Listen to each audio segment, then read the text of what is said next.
Alright, welcome everybody. This is going to actually be the second tutorial I made for this game. This is the original arcade version of TMNT. To go over some background of the context that I use for this game, I'm using the World 4-player version ROM, which I believe is the most common that you're going to find worldwide, hence the name. If you want to use a different ROM version, like the actual JP ROM set, or Europe, or Oceania, by all means, go for it. This one I think is the most universally applicable, and not just because it has the world connotation. I've also played the Xbox 360 version to a pretty great degree, and this one feels, they feel like they're pretty much exactly the same. Maybe some timing differences, but the Xbox 360 version also has a ton of input lag, so it's just how it is. So this is TMNT Arcade. Also, let me know if there's any issues with the audio. I did my best to get a good balance.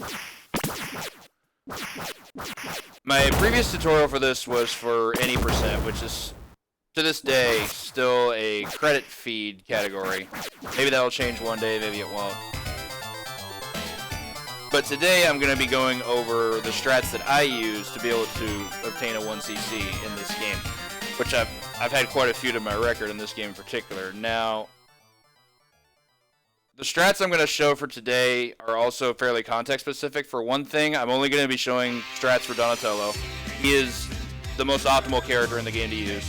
I have one credit cleared this game with Leo, but I don't recommend doing Leo first.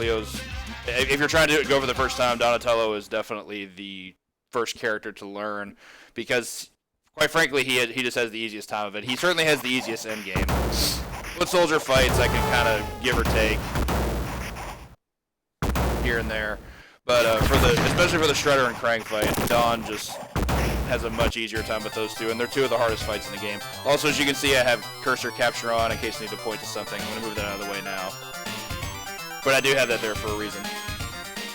For my stick layout, on an arcade cabinet, I believe it would be jump and then attack, which if you play on an NES controller, that's pretty much the exact opposite. Normally it's jump, attack, and that's actually how I play. If you're playing on a real cabinet, you might have to do some adjustment there, something to keep in mind. But if you're trying to follow my inputs, I have it set as attack and jump. The rest of the buttons aren't even used.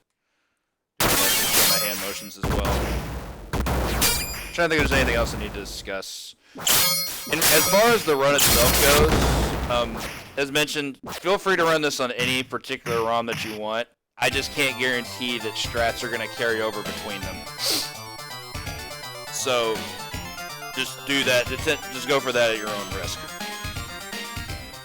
So we'll go ahead and get a run started. Pop a credit in. As mentioned, I'm only going to be showing strats off here with Don. Fire! Hang on, April. Need to also bring up my save states here. Got some save states preloaded. Some I'm going to need to create later. So you can skip through all that, which I didn't do. So, a couple things you need to go over in terms of moveset. You have your basic attack. It takes 3 of these to kill a foot soldier. That's not a good way to start a tutorial. Bear with me. Okay, yeah, that was weird. Sorry about that. So that's your primary form of offense there.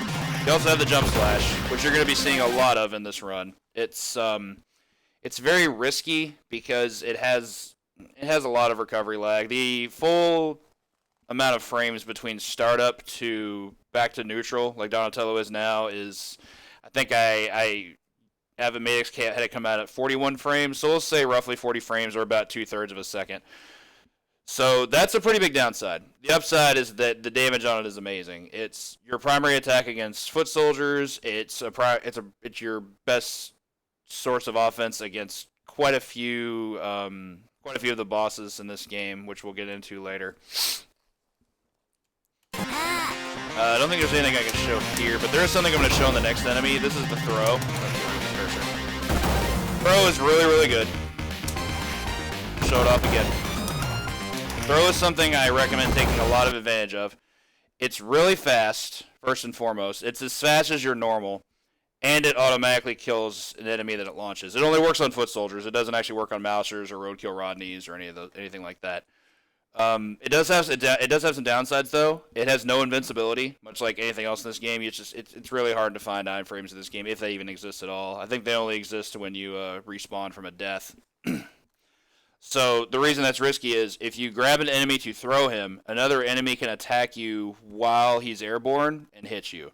Now, the enemy might actually escape the grab that way, or escape the throw that way, because if they're not fully vaulted over your head before you get hit, they land on the ground and they're safe. But if you manage to launch them over your head before getting hit, then the enemy dies. Context. It's one of those things where you just have to know when the attack is safe. See if I can show an example. See if I'm trying to get him on each side. Like if I do this. Yeah, he did. But he could have, right there, that guy could have done a jump kick at me just as easily as he tried to after that and hit me while I vaulted him over. You may see that elsewise throughout the rest of the run. The last form of offense I need to go through is dive kick. Dive kick is not super useful. It's really good against roadkill Rodneys. We see a lot of that there. I'm going to replay through the stage to go over the strats that I use just through the room. But I'm doing this to show off like why dive kick is so good. You can hit this guy right out of the ground. So dive kick takes off half the life of a roadkill Rodney. You can go 5 seconds. I don't think it's that long. I want to say it's probably 2 to 3 seconds, but it's still something to be mindful of. 5 seconds could be correct, but the cooldown is still definitely relevant. You can't just throw one enemy right after the other. I just love this foot soldier's pose. Like that dude is cheering us on. Look at him. He is hype. Look at that guy. That's my dude right there. So, to go over a little bit in regards to this stage, this first stage is, Rot, thank you so much for the good luck. The first stage is pretty simple because it's so short. There's still a lot that you have to go over in terms of like how I try to optimize it, and I'll try to show that off here. And I'll go a little bit at a time. So for this guy, I'll start back over right here. Special him. This is fixed. When you see these two guys come in, immediately move up to right beside this door right here. Initiate a jump slash and you'll be able to kill them. I may not be able to do it this time because I had to pause, but I'll show it again. Okay, I still got them. That is fixed. There's nothing random about that. You can kill them every single time as long as you time that correctly. Okay, get out of the way. Normally I'm better off with making sure I can get those guys out of the way there. Just a quick brisk through this rune and show everybody how I tend to want to make it look. This part's a little finicky because like that was horrible, for example. The Rodney's movement can really throw things off there. The orange guys you really have to watch out for. Their shurikens are a real issue at times. Kill that guy. Then here I just normally walk forward. Let the tumbling balls there tend to take them out. Going for a double kill there is nice. You don't need to do it, but it's definitely recommended. Also of importance. See, that was much, much better. Something I need to go over for the elevator section. In fact, I'll go ahead and split this up. Input errors. So this guy. That guy out.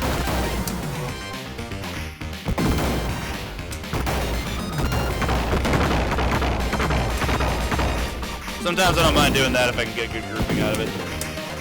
That was just bad timing. Foot soldier's hit stun is very important for stuff like that. I'm going to kill this guy. And I'm actually going to go ahead and make a quick save state here at 2. That's gross. Didn't know I was going to have an additional coin input. Give me one moment. Yeah,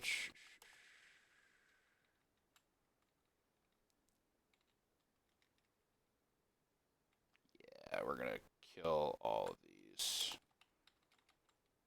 I don't want anything getting in the way of that. So we'll load it up again.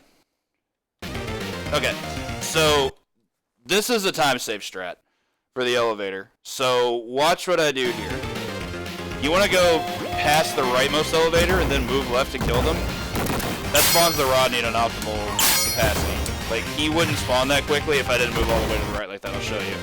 Like, say, for example, I stopped here and did this. See how much longer it takes him to spawn? You don't want that. There's no reason for it. See, he was there right in time for us. Just perfect manipulation. Definitely recommended to do that. And the kills are both pretty free. The guy on the left can give you some trouble if he decides to move once you get off the elevator, and that has happened to me in the past. It's not impossible. But it's one of the things you have to make do with. And it's one thing you have to make do with in this game a lot is enemy behavior. Enemy behavior in this game is insane. They simply don't care. They will read your inputs. They will troll you. They will act a fool. They simply do not give a rat's what about you. Yeah, that's about as good as you can do for that segment. What is up with this orange cursor here? Does MAME have built-in cursor? I guess it does.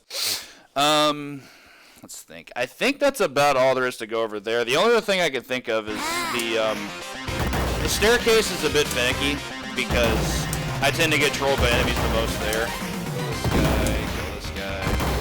Ultimately, you want to just do exactly that and then keep moving and just not even interact with those guys, and they'll just meet their own demise. But I think that's all I can really go over for this room. This room's pretty short. Okay. Make sure my save state's working properly. Okay, cool. Do a quick run through of this room. Show you how I make it look. The goal here is just to get all the way to the right for if you're going for like optimal time save. That requires killing a specific number of enemies before you can move forward. Now, this can be problematic because, for example, if you come in here and one of those guys gets out of the way, which happens to me way more often than I wanted to, then you're probably going to lose a little bit of time. I'll go over the Rocksteady fight here momentarily. This is important. See, like that guy completely missed that guy, and then this happened. You don't want that. It's not good. Another thing that seems like you should be doing, but probably should not be, is the wrong one. Is trying to group the two sword guys that come in from the left. Make sure the gun guy's out of the picture as soon as you can. Those guys grouping together is fine, but you don't need to be. You can be a little bit freeform with this. I keep doing the wrong one. But the gun guy has to go first. You can kill that guy and keep moving, but it doesn't really scroll the screen that much faster. I tend to be a little bit more comfortable with making sure the two sword guys are taken out at the same time, but it's obviously not necessary. That was way too early. But if you can get something like that, more power to you. That was great. But yeah, it's a pretty simple short room. The real meat and potatoes of this room is the boss fight. Which I'll also get to here in a moment. Okay. So for Rocksteady, go ahead and make another save state here I think at 4, probably, yeah, 4 is like, the 4 that I have is basically a dead save state. It's for like the next stage, but it's like after Donatello lands on the ground, you don't want that. So where I position is generally right above the blue rug, right here. Now, there's a quick kill for Rocksteady that I can get pretty consistently, but when you miss it, it's not good. In fact, at my a run I did for Speed Gaming Live this past Saturday, I almost lost the run right away to the Rocksteady fight because I dropped it and he decided to troll me at a distance, and that can happen. It's basically an instant reset if you die here or any time before the garage. We'll get that later. Let me see if I can get a perfect one right away.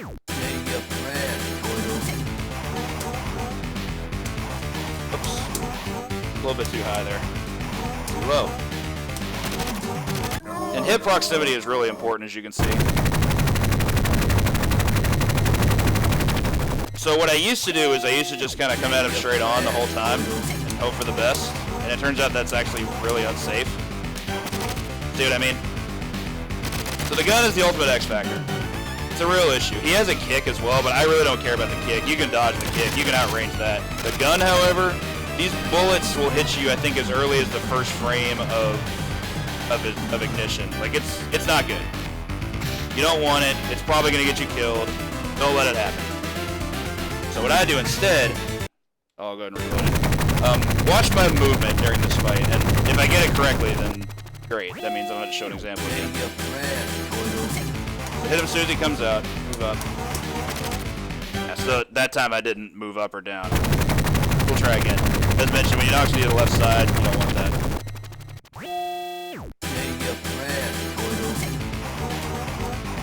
Too many hits. You saw I moved a little too high there.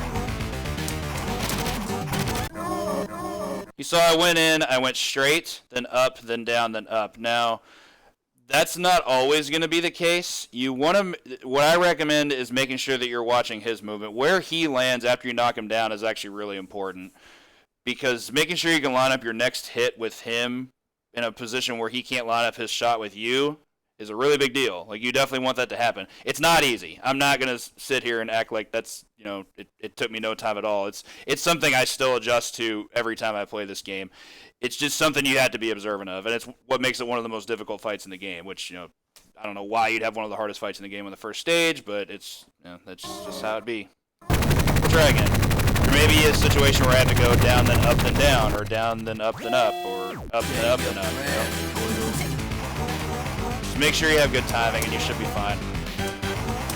He also may move with you, as you saw there. See there, I was a little bit too lined up. Here you should be able to recover at least, because he's on his last cycle. That said, it's going to be a 4-cycle boss fight no matter what happens. Just make sure you don't die. As I mentioned, death here is an immediate reset for sure.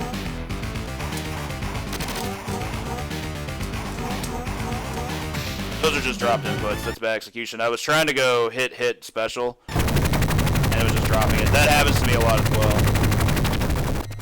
Not at all uncommon.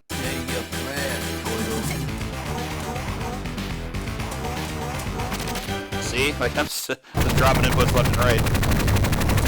Sometimes if you get too match heavy, what I recommend doing is this.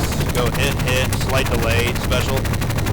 You have to be careful with that, but it does lead to a bit more consistency.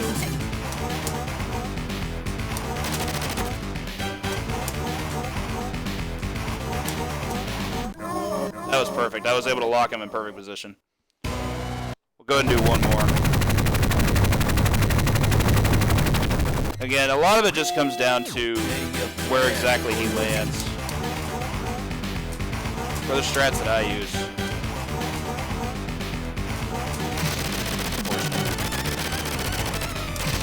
And of course, when he gets you on the other side of the screen, life just blows. Yeah, but the kick can still hit you. That's been my experience, at least. Maybe I can go in close like this. Okay, that actually works. It's pretty decent. I haven't had that happen in the past. Maybe I was just close enough to make that work.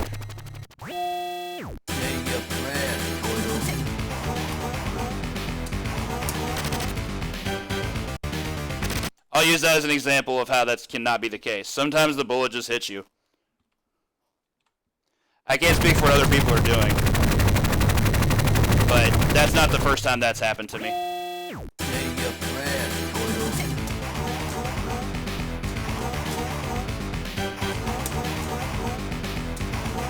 Yeah, it worked that time, but he never fired his gun, so therefore it was easy mode. Never had a chance to. Timing here is, of course, very important, and unfortunately that's also where Donatello is actually at a disadvantage. Disadvantage being, Donatello has a lot longer recovery time between his attacks, but compared to someone like Mike or Leo. Don't even factor Raph here. Raph doesn't have the same special the other three do, so his strats are going to be like way off base compared to the other three. But, I mean, you just saw both examples. You saw what Stormcrow mentioned. I could get in some hits up close and not get touched, but then I also got shot once. Whatever you find works for you. But if I'm not going to get that with 100% consistency, then I can't say you can absolutely trust it. Go for one more, though, before we move on. Yep, missed a special. So I'll just chill out here. What's up, Aquas? What's up, Hawkman? We got a little cutscene where Shredder takes April with him. That'll move us on to stage 2. So, to me, this is where the game actually begins. I mean, yeah, Rocksteady is Yo, Aquas, thank you. I just now saw this. I didn't see it in the actual chat, but thank you so much for the host. Aquas being another arcade runner who is very fond of people who push the 1cc challenge. So thank you so much, Aquas, and welcome everyone from Aquas' stream. Make a quick adjustment here. How's that so? Okay, so this stage has a lot of important things happen. One, it's the first time you actually have to utilize proper combat in the game. Like, yeah, you obviously have to hit stuff there, but the enemy variety in this stage is quite a bit larger than it was in the last stage, in the sense that there's more quantity than quality. I mean, you actually see a more varied amount of foot soldiers in the first stage than you do the second stage, but in the second stage you see a lot more of them.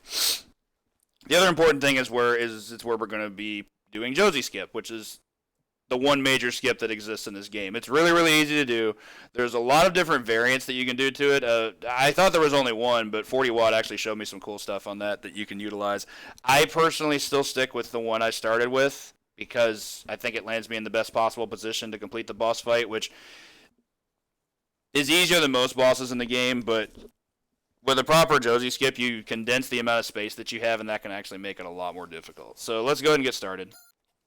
Of course, I knocked down my webcam. Give me 1 second. It's right in front of my keyboard. That should probably work. Yeah, that gives me enough space. This is fine. Okay, so we'll reload that. For 4-player ROMs, I completely ignore that parking meter on the left, at least at the very beginning. I'll show what I think a good stage of this can look like until you reach the skip, and then we'll run it back. A lot of this is just going to be about knowing where to place specials, but enemies are just huge trolls through here. As you can see, they do that circular movement where they're trying to dodge you, which I refer to as the circle jerk. It's awful, because not only are they getting out of your way, they are basically draining time until they want to get back in your way. I'm just going to ignore this guy on the left. Not even going to be an issue. If he gets all this way, you can kill the fire hydrant, and that just explodes on him. Actually, it's not the fire hydrant, it's the manhole cover that hits him. Alright, that wasn't my best, but it's good enough. Run it back. What I do first, move down to the right, kill those guys, hit him. If I get knocked back, I'll take out that guy, but that usually doesn't happen. Watch out for the dynamite. Can't stress that enough. I mean, you can obviously continue the run if you get hit by the dynamite, but it's, there's no advantage to you for it. It does really good damage, and it causes knockdown. Okay, I'm going to try to ignore this guy. That was just really bad timing. And this is an example of what foot soldiers can do in this game. If sometimes they decide to pop out of their little hiding spot, and they will, instead of moving straight at you, they will do like box movement where they just move straight vertical. And that's not good for you. Especially if you initiate special early and then just decide, oh, I'll just go in later, and then you just get clocked. Not good. But again, this to me is where the RNG of this game really kicks in. See, like nonsense like that, like Homeboy just being like nah nah, like it sucks. It super sucks. Sometimes you get trades. Jump kicks can be a really good opportunity to do a special as long as you're early. What's up, Master Gemini? But yeah, if I'm gonna wait for an enemy to try to jump kick at me, I'll try to show an example here. If you can anticipate that, you can special them out of it and it's free, as long as you hit them before they hit you, because it can be a trade, and you don't want it to be a trade because it costs a pretty good amount of recovery time. The damage on it isn't great, but it's still not damage you want to take. The biggest goal through here is just don't die, honestly, and that's something that can't happen if you're not careful enough. Just because the enemies through here are just insane. There's also a case of this, since this is something Serial, who was aforementioned by Stormcrow, discovered by mistake. The longer you take to complete levels in this game, the more enemies will spawn. He discovered this by mistake because in his attempt to try to 1cc, he would essentially take a bunch of safe routes through stages, and he kept wondering why he was seeing more enemies than I was, and it's because he was just going through it slower. This game really wants you to hurry up, like it puts a lot of stress and emphasis on that. Alright, I'll do one more to go back through Skip. Now, if you as I mentioned, there's really not... That was awful. That guy dodged me twice. See, like, circle jerk movement's the worst. It is no bueno. Oh, another thing. If an enemy pops out of the ground and is holding a manhole, they're completely invincible. Don't even try to hit them. Wait until they throw the manhole and then try to hit them. I've gotten to the point where I don't really try to hit the manhole back at them. It's a great swag strat, but you don't want to miss it. If you miss it and get hit, you're taking a pretty good amount of damage. Oh, it definitely does. It definitely affects the Bebop fight, and that's something I was going to mention here in a bit. This... Really, dude? This game in a nutshell. I guess I had to do it again because that guy is going to ruin the boss fight for me. That guy was a clown. Good God.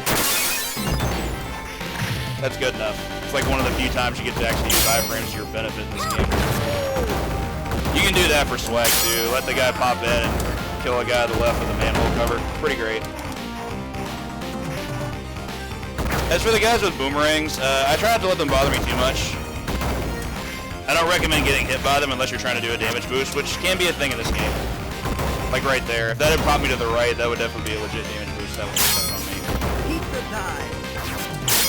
For the fire hydrant there, I make sure I save a throw, and I'll show this again. When I get to the other side of the fire hydrant, I save a throw. That way I can hit the fire hydrant the first time, because it takes 2 hits of impact to pop open and kill anything to the left. But if the first one you do also auto-corrects to a throw by doing the double tap input, because that's how you do a throw, attack. It's within like a certain amount of frames. Not only does it act as the first hit on the fire hydrant, but it also just kills the guy that pops out of the ground right away. It's really useful. Definitely recommended. I'll go back here one more time. Really good vertical range on that special there. Controls. Man, I had the perfect setup there too, and they just both decided to just move around like jerks. Grouping there is definitely what you want, but unfortunately it's not always what you get. Game's pretty rude. Ignore that guy. If someone gets that far to the left of me, I just stop caring about them. That was pretty high. If I can get something out of this. If you hit someone too close to the fire hydrant, then the fire hydrant may actually blast into them, which is annoying for sure. Yeah, go one more. That one I wasn't too crazy about. This is just double kill.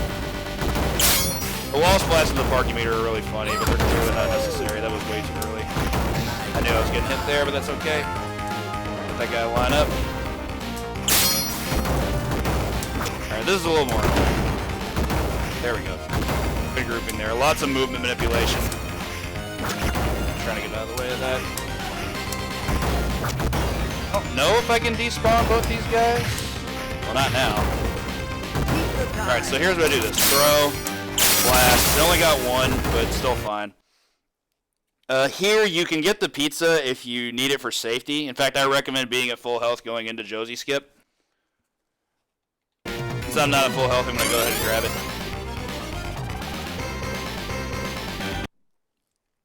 If you still have full health and you had like a great stage up until then and you just never got hit, then you don't need to get it to then you can save time, which is awesome. So this is my setup for Josie Skip. Pretty easy to do. As soon as you come in, go all the way to the right, and then go all the way back to the left. From here, you're gonna hold different directions. See how you hold down left and it scrolls you down like that? That's important. That's a big part of what we need to utilize here in order to be able to do the skip. And that's just the start of it. Yeah, it scrolls you really fast. That's cool. But how this works is the mechanics of the attack that you're going to do over and over and over, add a lot of pushback. I don't know why there's a... I know why there's a mouse cursor. I had it set to cursor capture. I don't know why there's an orange cursor, though. That must be a MAME thing. But it's probably going to be impossible to get rid of. So, anyway, as mentioned, go right, go back left. You can also go back to left however you want. You can dive kick over there if you want to. You can walk over there if you want to. And then just rhythm tap attack. For Donatello, I recommend rhythm tapping rather than mashing. If you mash, you might just start getting any number of things. Screen wraps you through the building. And plus, you might end up on the bottom, which is another part of why I prefer rhythmic tapping. Now this is something that you can get, like just a fully fleshed out stage for a boss fight. I personally don't recommend doing that. It's safer, but it doesn't save you time. If you're just trying to finish a run, then sure, by all means, make it safe on yourself. But when you get to the point where you're trying to start saving time, not recommended. Plus it looks cooler if you can just glitch out the stage completely.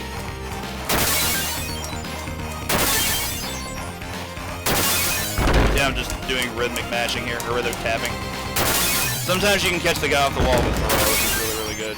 But I don't rely on it. Now, admittedly, these foot soldiers are going to cause problems. They're one of the biggest issues here. Didn't get what I wanted there.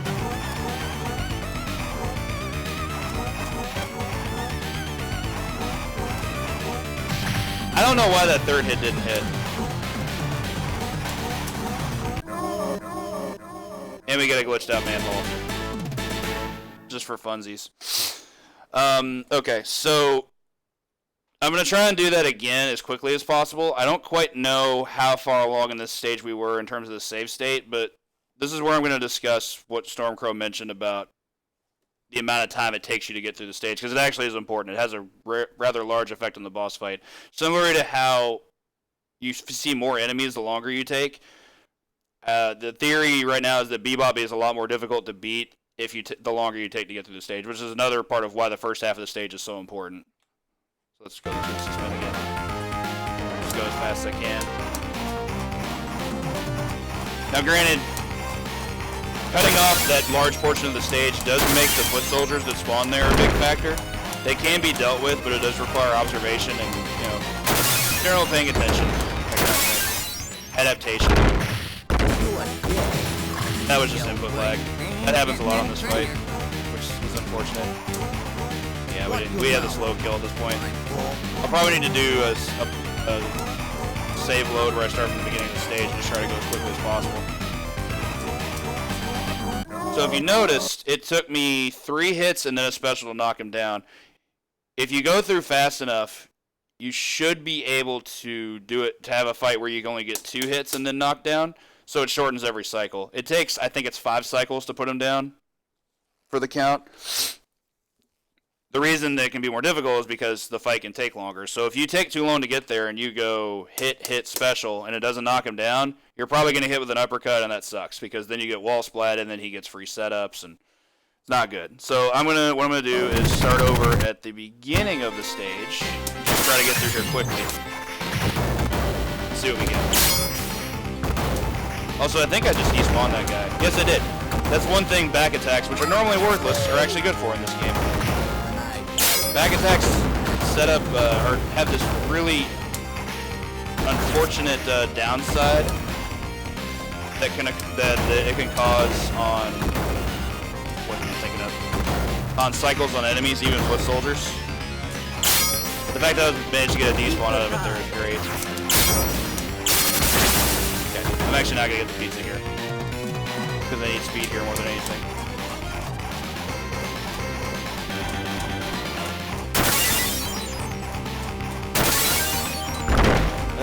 That was a pretty fast screen scroll. I don't know if I'm going to get what I want here.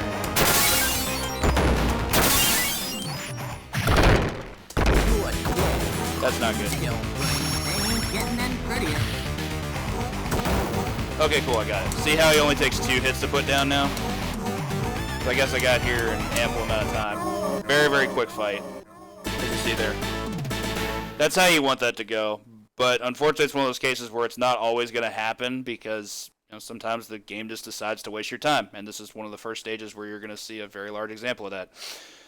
That's what you want to have happen. It's not always going to happen, but I think that was efficient enough to be able to move on to our next stage.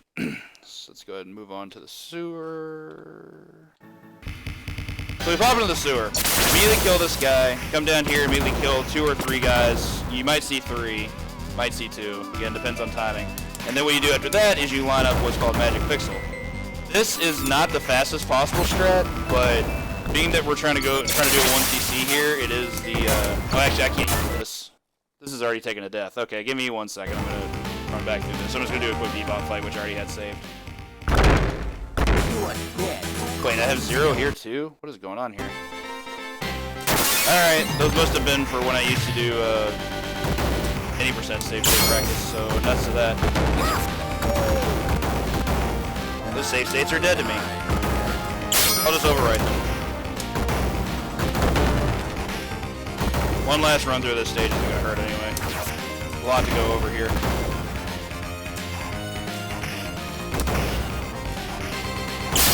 But for anyone that asks about Josie Skip, I promise you it is that easy. It is not hard to do at all. At this point I'm going to show off some freeform of it that 40 while was showing off. You can even go down right and switch it up. Just push you in the other direction. I still prefer the down left direction because that way I can try to catch the guy off the wall when I'm coming off the building. There we go.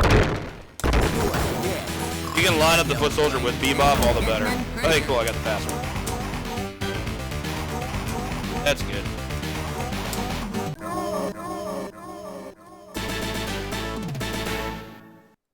Make a quick save here. Overwrite the one that I had. So again, come up here, kill this guy. Come down here, kill these 2 guys. Sometimes there's 3. I don't quite know what affects that yet. So yeah, at the start of that, in fact, I'll go ahead and load that back up. This is just to show off the importance of Magic Pixel. To be able to remain as safe as possible in this stage, you want to be able to get this. This is too high. That's obviously too low because I fell off the edge. Getting right about here where you see part of Donatello's shadow off the platform like it is, that's perfect. Like, I really can't recommend anything better than that. You can go a little bit lower and have like one of his feet hanging off the platform, and that's probably the most optimal setup you're gonna get, but that's hard. Like, it's not something you necessarily have to strive for. But it's still recommended to get it as quickly as possible as soon as you land on the stage, after you take care of these guys. Hey there, SDK. So in this case, this is where enemy grouping becomes important. These guys are going to troll you, except for the sledgehammer guys. They're actually really consistent. How Magic Pixel works is like this. The enemies try to line up with you because that's how they work. They're trying to line up perfectly horizontally with me so they can throw a knife at me, like so. What's up, Oshawott? What we want to do is put them in the position where I can hit them, but they can't hit me. And that's exactly what Magic Pixel is for. If they can see me but not approach me, then I'm basically free to do to them whatever I want.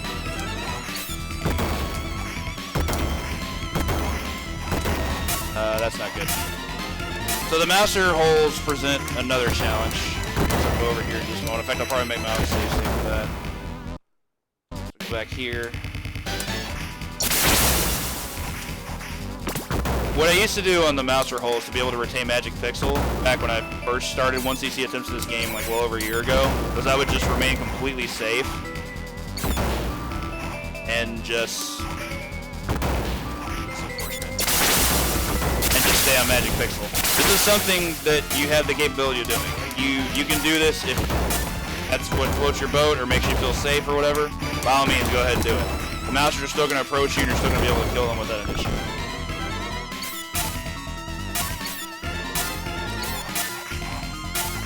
Same thing here. This also has the most, this particular hole also has the most mousers. The first one deploys 4, the second one deploys 7. You can also do the same thing here. It's just going to take forever for them to get to you. They're not fast. Again, this is just a safety strat that I'm showing off. Not the strat that I use. That was silly. I should have. Put our second hole. I'll go ahead and restart to show what I do. Take care of these guys. Through this section, I believe this is where Pixel is most important, outside of maybe the section right after the gate. Because the enemy groups you see here are just ridiculously dangerous. Sledgehammer guys are pretty one-track minded and generally pretty aggressive, but they also do a lot of damage. If they touch you, they take 3, or they do 3 damage to you, and that's just not something you want any part of. 3 damage when you only have 10 health, a pretty real threat. What I do is try to make sure I can understand where the foot soldiers are coming in from, because I don't want them to flank me. For those unfamiliar with the term flanking, it's something I got from my D&D days. Flanking is when one enemy is on each side of you. As you see, I dive kick to the other side to try to get them to not do that. Getting grabbed by the mousers is also not good. They drain health every time they hit you. In fact, I'm going to show that off here. As soon as they grab you, you're just getting hit. And then you can get stuck in situations like this where you can get chain grabbed. And then you just die.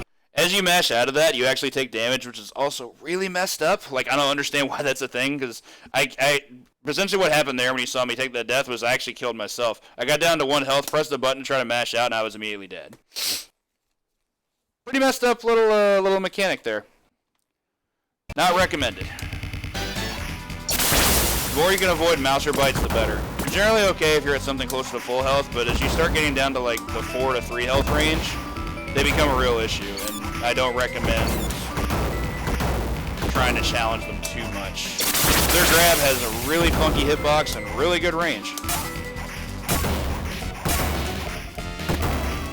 Also, be careful of doing what I just did there. Foot soldiers have a really, really good anti-air, and I'm surprised that didn't hit me. That does sound pretty awful, and I don't wish that on anybody. This is also one of the few places I employ the sideways jump kick. Like, I'll do a lot of this. That is not an optimal gate setup. I'm going to reset it. That one deploys 6, but you can actually move forward when it deploys 5. I don't know if I'm on pixel, actually. Huh. Oh, yeah, I was not. False sense of security. This game loves doing that, by the way. It loves making you think that you're okay when you're really not. This game loves doing that trash. Loves it, loves it, loves it. Eats it for breakfast, lunch, and dinner. Reset here. Look at that bug-eyed sprite. I've never actually seen that before. That's actually pretty cool. Wonder if that could be an emote. Get out of here.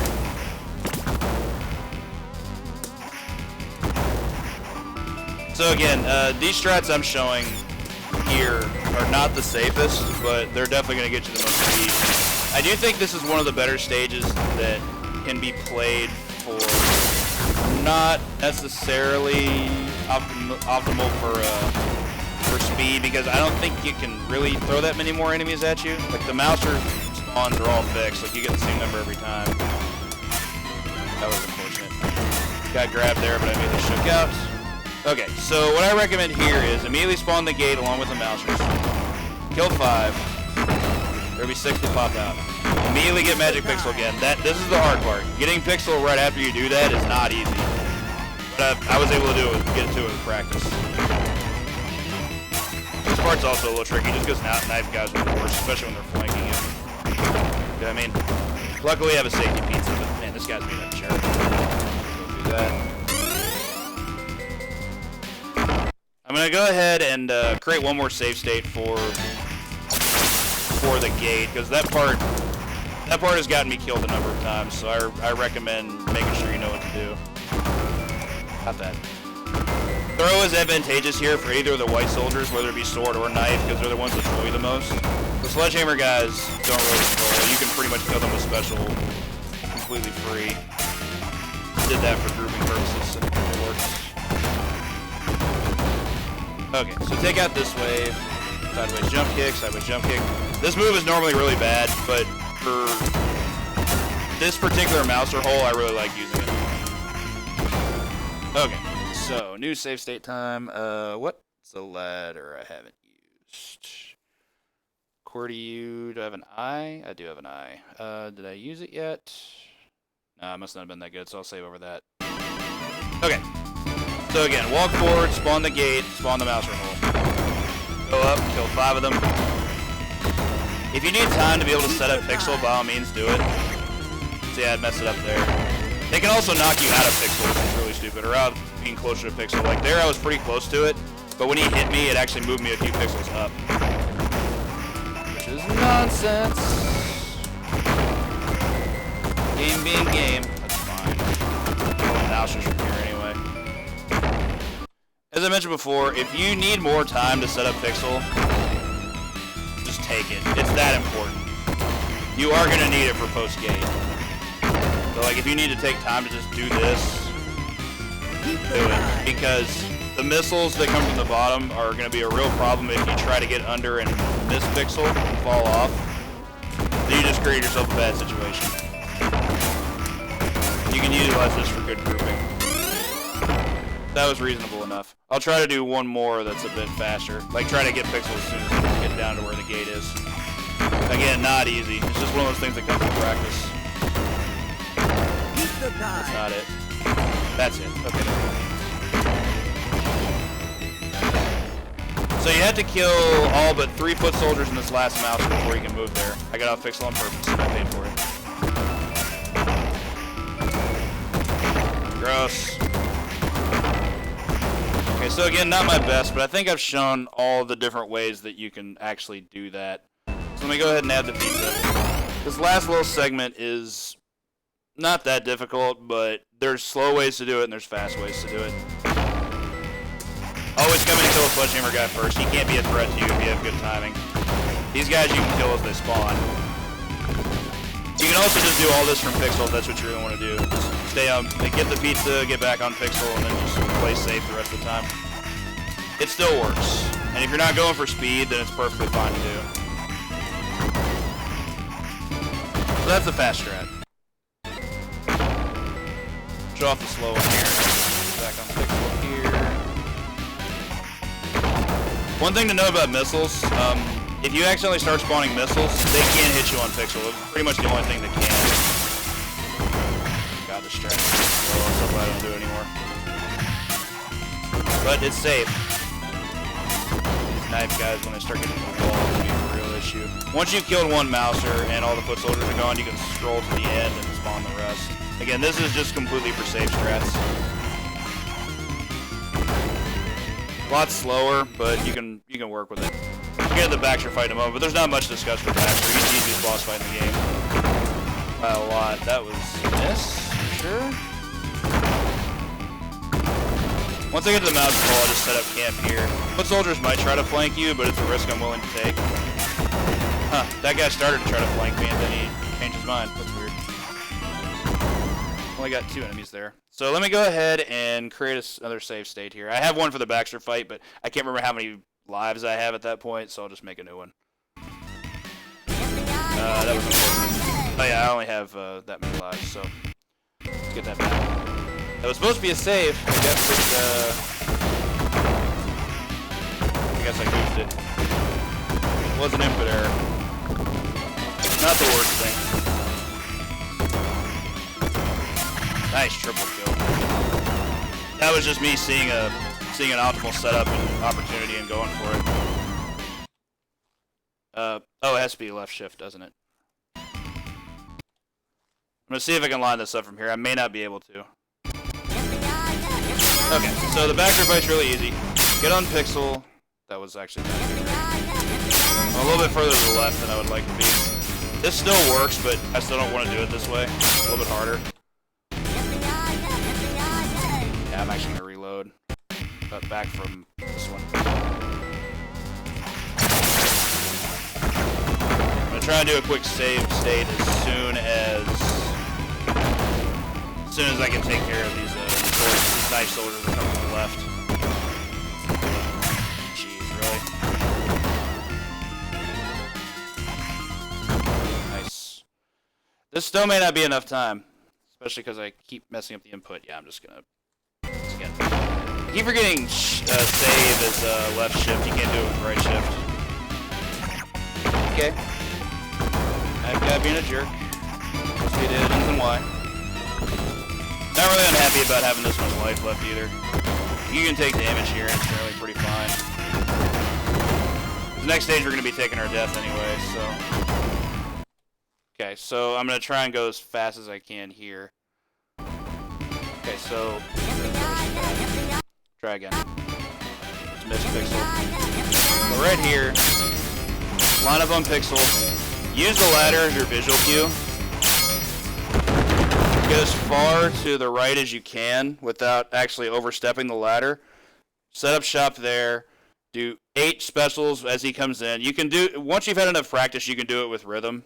It's definitely not something you want to mash, because then you might get like sideways jump kicks and other options to do less damage. But once you learn how the the movement cycle works, and I'll show it again. Just make sure you get 8 of those in, and he's gone. It's a really, really easy fight once you practice it a few times. That was unfortunate. Also has a really, really active hitbox, as you saw there. One more time for posterity's sake. Pixel can also be pretty high here. In fact, I think even though this is like pretty high by normal standards, you're still safe just because mousers have such a terrible line of sight that you can be a bit farther above what normal pixel would be and still be okay. So it's not the worst. Definitely recommended to obviously get used to the spacing. You can't be too high above where the pixel is, because if you do, then the mousers are going to get you. It shouldn't necessarily happen, but you know, it's just one of those things you kind of have to gauge out. The last example that you saw is probably about as high as it's going to get. Of course that would happen. Tried to escape pause and it escaped the game. Give me one moment. I'm just going to reload it. Womp womp.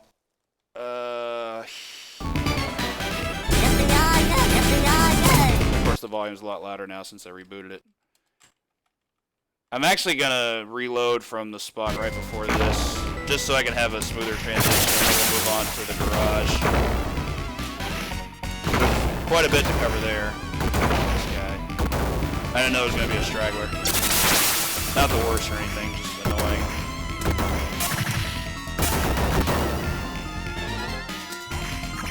Okay. Like there's probably about exactly what you want.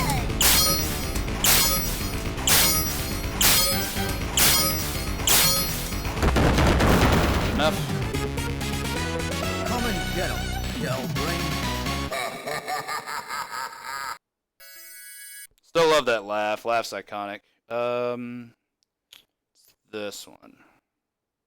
Yep. Okay. So the garage is. That was really mean. The garage is by far the most important stage in the run.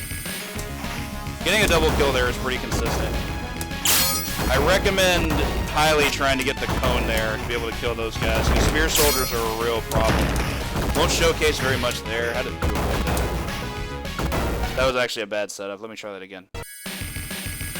This is how things can go wrong here. Enemies just act crazy here. That was unfortunate. Probably get a triple kill here though. Not. So I recommend here, hit the barrel, jump kick back to the left, and then take them out that way.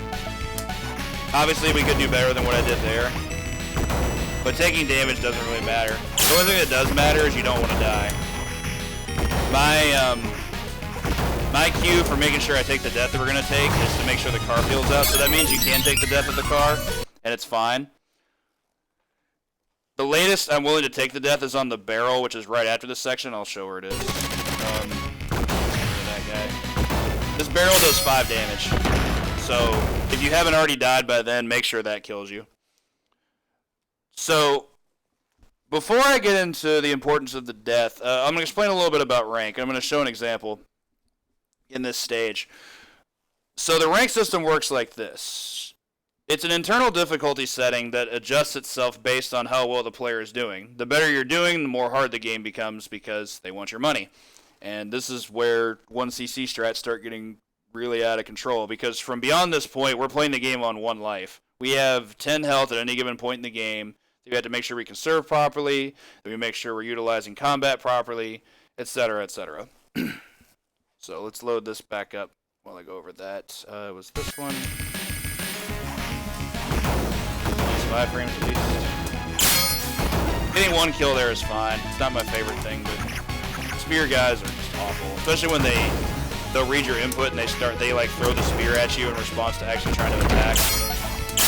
Just some trash. That's unfortunate. So in this case, what I'm going to do is I'm going to go ahead and take a death at the car. Like I'm going to let the car kill me because it does 3. Run over those guys. And I'm going to show what kind of enemy setups we're going to get through the rest of the stage. See, 1 gun guy there. Another sword guy, another gun guy, boomerang, knife. that's all we have until the boss fight.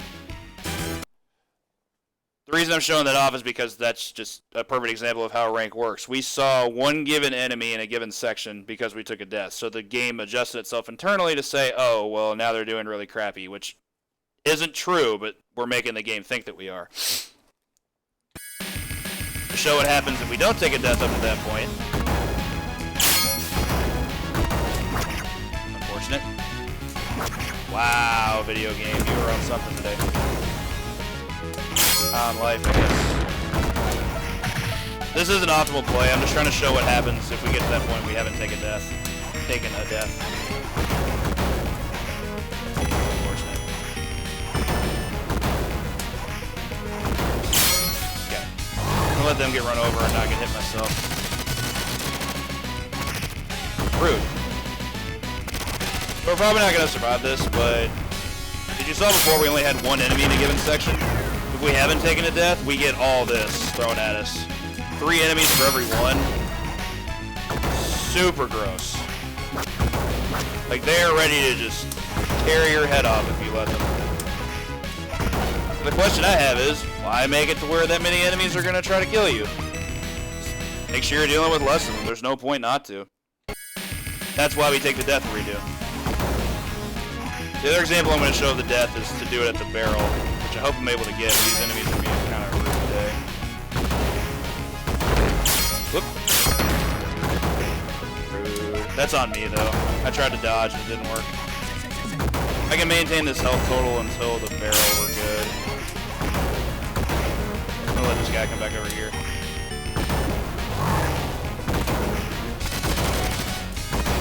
Okay, so we'll get one more enemy if we tag the barrel instead, but it's an easier death, and I think it might cost a little bit less time. If not, it's close.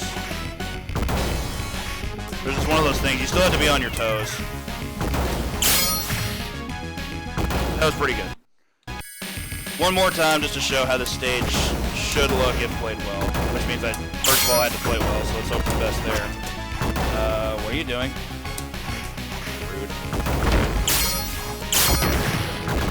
That was really good. That's probably about the best you could hope for there.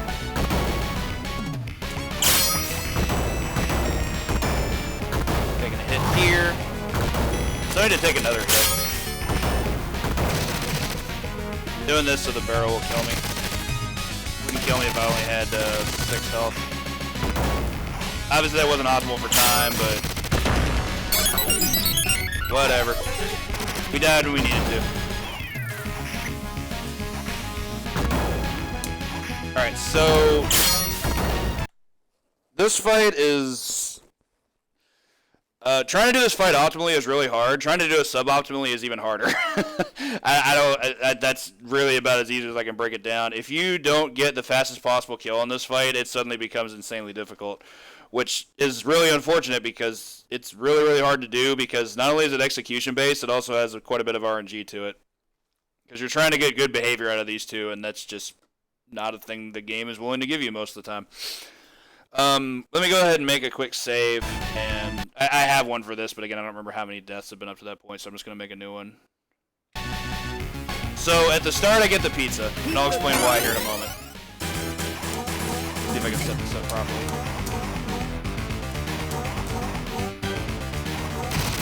Close. Super close. That was still really good, but definitely not optimal. Optimally, you'd be able to get, trying to think. How many cycles? 4 cycles of that, and you're good to go. Now, I always get that pizza regardless of my health. If I have full health, I still get it.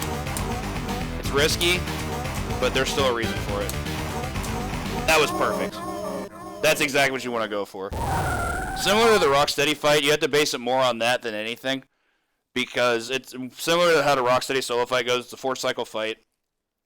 And what makes it really difficult is the fact that Bebop has much longer hit stun than Rocksteady does. So while Bebop's getting tagged and rearing his head back like he normally does, Rocksteady might be able to hit you because he recovers from hits a lot faster than Bebop does. And that's what makes it really hard. Let's try that again. Maybe able to show what can happen if something bad happens. You have to wait for Bebop to get up to even initiate the hits. This is also okay. It's not optimal for speed. Well, it was. It was okay. Now it's not. They got out. Rude. As long as you can get out of the fight, you're fine. Obviously, you want to get as close to a quick kill as possible for speed purposes. But that's just how the game works. So here's why I don't get the pizza. Or why I do get the pizza and not save it. Show it off. So what I used to do was, for the last cycle, I would go in for the pizza, and when you take the pizza, it actually causes, I think, a single frame of... I don't want to call it stun lock. It's definitely not hit stun, but it stops your character from moving. And during that one frame, you can't do inputs, and that can actually completely kill your momentum when you're trying to do this fight. So I treat it as an obstacle rather than a benefit. So my goal there is just eliminate the obstacle, because why not? Why deal with it? Specific show an example. I need 3 cycles to show it properly, though.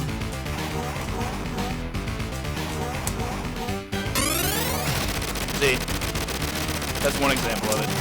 Missed a frame there, didn't get a hit in. It's not very careful. I prefer it to just not be there. Now you can just try to fight these two willy-nilly and not go for this. But, you know, if you can come up with a good strat, you're a better player at this than I am. Because these two together are a real problem. They complement each other very well with the kind of attacks they can utilize on you. One has way better melee, the other one has way faster zoning. But if you're trying to go after Rocksteady, the problem then becomes the fact that Bebop's ray gun does a ton of damage. It does 3 damage if the last hit knocks you down. It's not good. It's not good. He is the easier of the two, technically, but he's also the more oppressive of the two just because of how much damage he can do to you. Rocksteady just has better defense. If you can get quick kill every time, more power to you. I wish I could.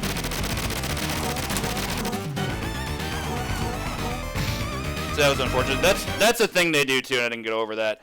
If you only are able to fight one at a time, what they do sometimes is you'll finish the cycle on one just in time for the other one to come down and get hit by the last hit, and they don't get knocked down, and then you just get tagged, and it's bad. It's real bad.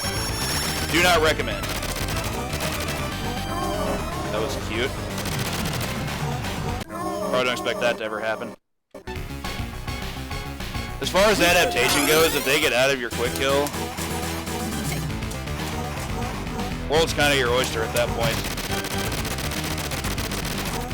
One thing I will recommend, try not to start the fight on the top pixel, because that's really dangerous. I try to start a little bit below that. See this? I guess it's a shadow mark, but like this visual lining here, I try to start as far down on this light gray section as I can. That's just a personal thing. It's just something that I prefer to do because it's worked for me the best. Excuse me. Okay, so do this, come back this way. Reason being, this gives you time and space to move up if you need it. Like right there. Just a hit on Bebop, not good. That's where the hit stun problem came in. You saw where I was able to hit Rocksteady, but Bebop wasn't fully recovered yet. Not good. Try again.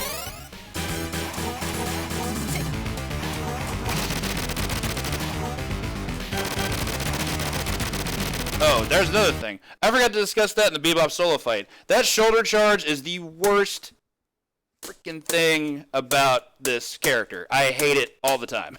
It's so bad because I've actually lost rounds in the solo fight where as soon as he lands by jumping off the car, he'll immediately go into shoulder and it just ruins every bit of goodwill and momentum you had up to that point. He doesn't do it often, but when he does, he might kill the run by himself. Hey, Void Fangirl, thank you so much for the good luck. Because while he's in shoulder charge animation, he's completely invincible. It also has no telegraph to it whatsoever. He can just decide to do it. Rocksteady's is telegraphed. He can only do it if he has his gun unequipped. Like if he has his gun out, he can't shoulder charge you unless he's doing the dual shoulder charge with Bebop in this instance. But he has to if he's on his own, he has to put the gun away before he can shoulder charge. So he can telegraph that. So I'm like, he can get iframes. I can work with that. Bebop's case, he just does it. He just decides to be Mario for a second, grabs a star, and acts like an idiot. It's not fun. I don't know if I'm going to show it off particularly in the solo fight, but I feel having to go with this many attempts to be able to show off how silly this fight can get is important because this fight's very inconsistent. Both in terms of safety and in terms of speed. Like, I've never had the same fight twice here. Too many inputs there. You get down to Bebop by himself, that's pretty optimal, because he can... he's definitely the easier of the two when fought 1v1. Get a little bit for them to come down. A little too long there. That's so scary.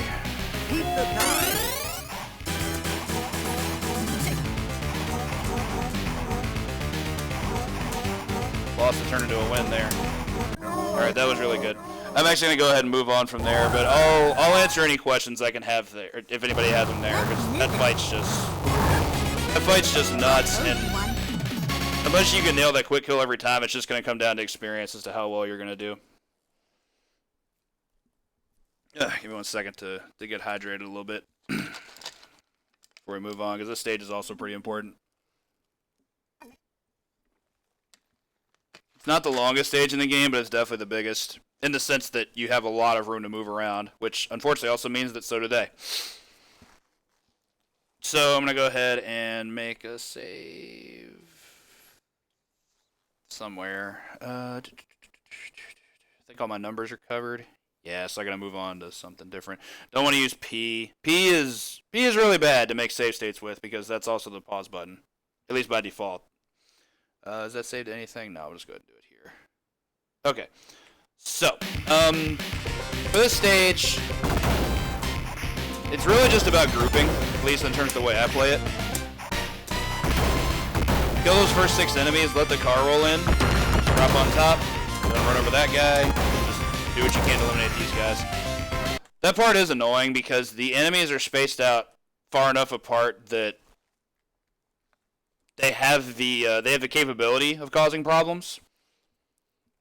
But as long as you're alert and paying attention, then you should be okay. Jump slashes, jump slashes, specials, whatever I call them, are not recommended if an enemy is trying to go around you because that means they're probably going to jump kick you, especially if you miss. Even if you hit the other guy on the other side of you, you can still get jump kicks. So, like, getting flanked here is pretty common. Let's try it again. Wait for him to jump. Normally the sledgehammer guys are really group. So the spear guys are the biggest issue. I tend to have a couple different strats for them. Sometimes I'll kill that guy with a special and then immediately throw that guy. Throw is invaluable against spear soldiers. It's huge. It's easily your best weapon against those dudes. The other thing I can do is do that. Hit one to buffer and then do a special to kill them both. But that also requires them to come down. That doesn't always happen. Sometimes they'll delay their incoming and let you special the first guy and then wait to come in right after that and hit you. And that's also bad. So again, more risk. Try it again. There's nothing really consistent I can show off here. I can just show off what I actually do. If you do get the jump special on the first guy, try to move out of the way because the other one's probably going to hit you, and then just set yourself up to throw him. I feel like I showed this already, but I feel like I also can't show it enough. Jumping on top of the car for swag, very important. Make sure you kill all 6 of these guys before moving any further forward, because if you don't, the car has the opportunity to run over you, and you don't want that. Whee! Of course, I landed in the wrong place. How is there a wall splat there? Of course, even more importantly than riding the car is make sure you do it correctly. I'm going to reset that, obviously. Don't want that either. Enemies jumping there is super gross. I disagree with that trade. So anyway, if you move forward, it kills the spear guys, but it doesn't put the other guys in an optimal starting position. And I tend to get pretty messed up just because of this. Bomb guys are also important to talk about. I'll probably make a small save state just for that one guy there, because they're an animal in itself. Oh yeah, I have to not do that there. So I'll do it for one in a bit. There's more. Rude. So what I tend to do here, and I use this as just like, I guess what's called the knife guy strat because he's by himself.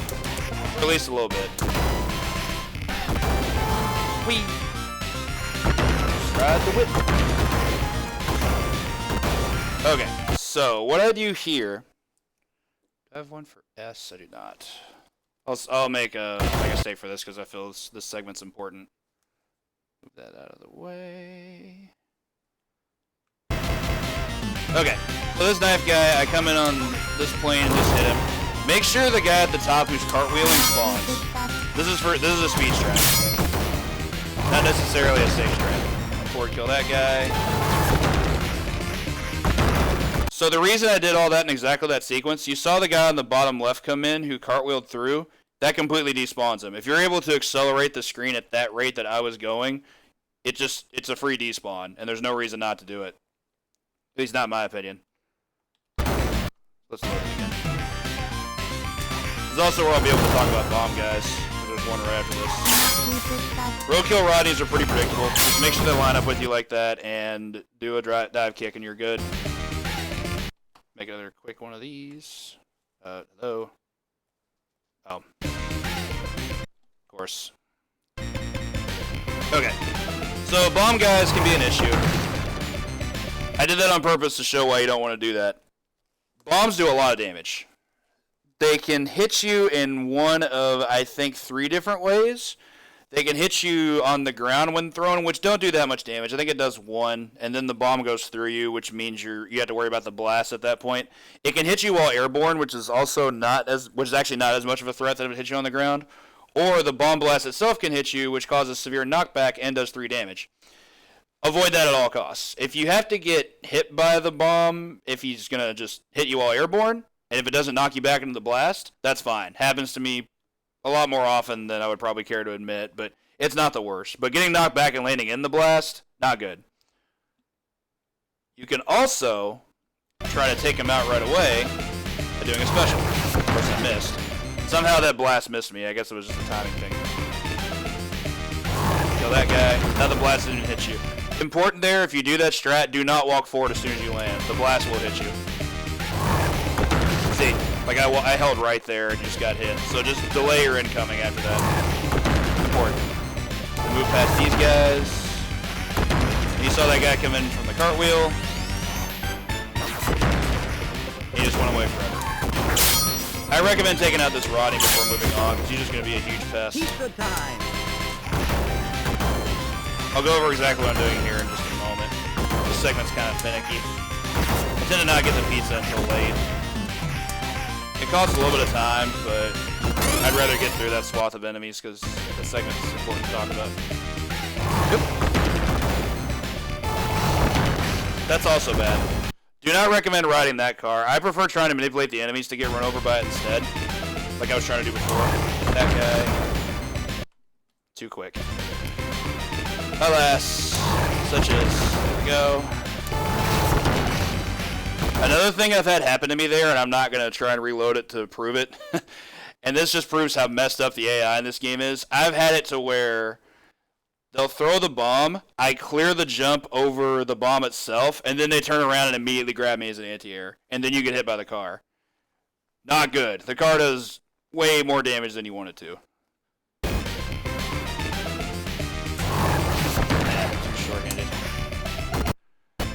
Visual cues here are kind of important, I guess. Move just past that. See that black line that's there vertically? Right, show it. Go to save state here. It's like right there. If you move directly to the right and line up with this, you should be able to get there. Try it again just for posterity's sake. See? Perfect. What I'm hoping is that that guy will get run over by the car after he throws the bomb, but that does require good movement from both you and him. You and it, I should say. No robot gender here. He is aggressive with the circle jerk. Get out of here. You can also do that, which don't really recommend that. See, that one hit me airborne. It didn't do like hardly any damage. I really don't care. So this is also probably a good time to talk about the offense of the Rodneys. I'll do that here once I'm clear this. I'm a good video game player. You can kill this guy with a special on incoming if you want. I don't really see the point. Don't get grabbed ever. Ever, ever, ever, ever, ever. I've had so many runs die just getting grabbed. Here's the deal with Rodneys. I really wish he'd fire a laser. Because he has two weapons. One of which is a laser, which is honestly I think the bigger threat of his two weapons, because the laser can essentially hit you from anywhere. Like you could be anti-aired with that. What's up, Curly Mermaid? As you saw there with the lasso is actually important to be mindful of because it has excellent tracking. If he decides to commit to it, he can move to your vertical position no matter where you are. That's why I don't recommend doing special. Now you know. Dude, that did not clear that jump. I think you can also... Oh, that's the wrong one. Doing good, just doing this tutorial. So this part's finicky. A lot of proper sequencing recommended. Okay, so you can move up to actually get that a bit easier. First time I've attempted that. I'm gonna kill this guy. And here's the problem with lasso. He gets to move directly to your vertical position. You can mash out of it. In fact, I've had positions where I've been like anti-aired with lasso and mash perfectly to get out of it, like right there. That's actually a perfect example. Like it didn't even touch me. If you get out of lasso quickly enough, it can't do any damage to you, which is really useful. Other than that, just make sure you predict their circular movement, dive kick them twice, and they're good. Rodneys are not hard to take care of. I do not recommend just... Oh, dumb. I do not recommend doing just basic attacks against Rodneys. It takes like 6 hits to do it. Yo, what's up, Dark Alexander? Thanks for the good luck. This. So move up here to make sure that guy gets hit. I just learned something new today. Try to get that guy to throw the bomb if you can. If not, just make sure to get rid of it by the time he gets there. So here, I just make sure I can do solid grouping. Move in like that. This segment's a little bit more finicky. That was rude. I'll get the pizza here, though.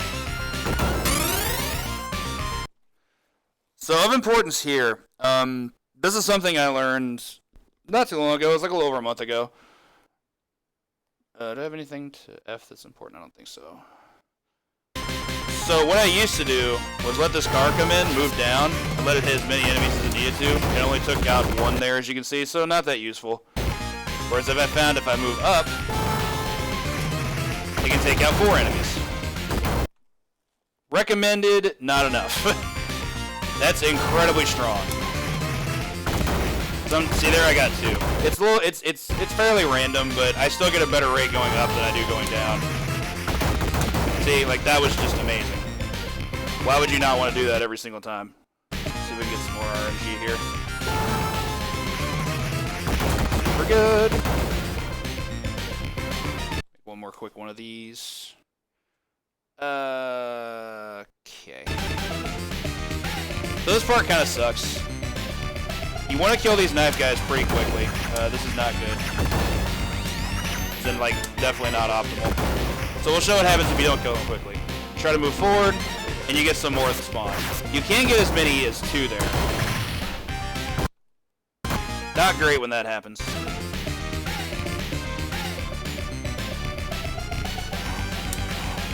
Not want to hit that. See, well, yeah, I got the same thing.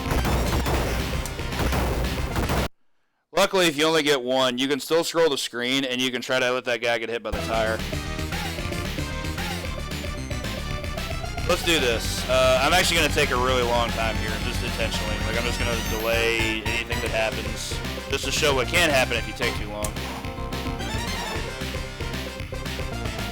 It's not to your benefit. And I don't even mean just from a speed purpose. I mean, like, you'll get more enemies this way purpose. See, it spawned 2 guys instead of 1, and the reason this is a problem is you can't scroll the screen. So you had to deal with them. Hence, killing those guys quickly is kind of important. If you go fast enough, you get 0 of them. And that's really good, but it's also kind of tough. So on to the tire guys, swag strat. Now I call it a swag strat somewhat in jest. It's obviously great because it kills an enemy for free. It does, however, have downsides. If you miss the tire, you're taking a lot of damage. It does, I can't remember if it's 6 or 7, but that's over half your life. And then you have to enter the skateboarding stage, which is next with minimal life, like 4 or less life. Not good. Like, you definitely don't want that. Let me go ahead and load it back. Show what happens if it misses. I've definitely choked some runs to that.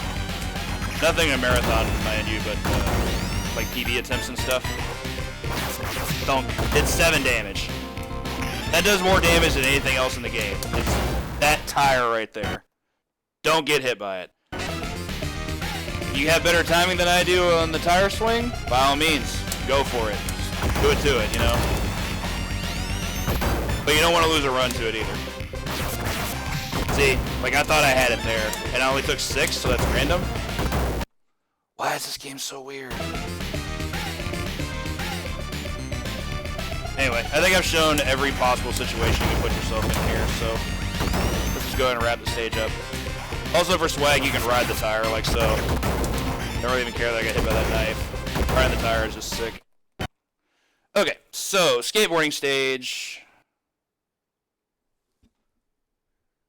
2 helicopters. Are you talking about the start of the stage, or are you talking about after the foot soldiers start spawning? Because that requires context.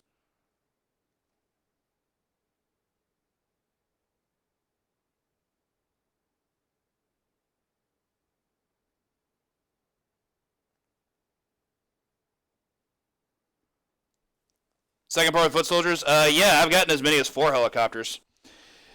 It's just how the RNG of the stage works, and that's what I was going to go over. The RNG in this stage is just way out of your control. You just there are 2 things that you need to make sure you do that you can maintain good pace and make sure you can maintain good gameplay.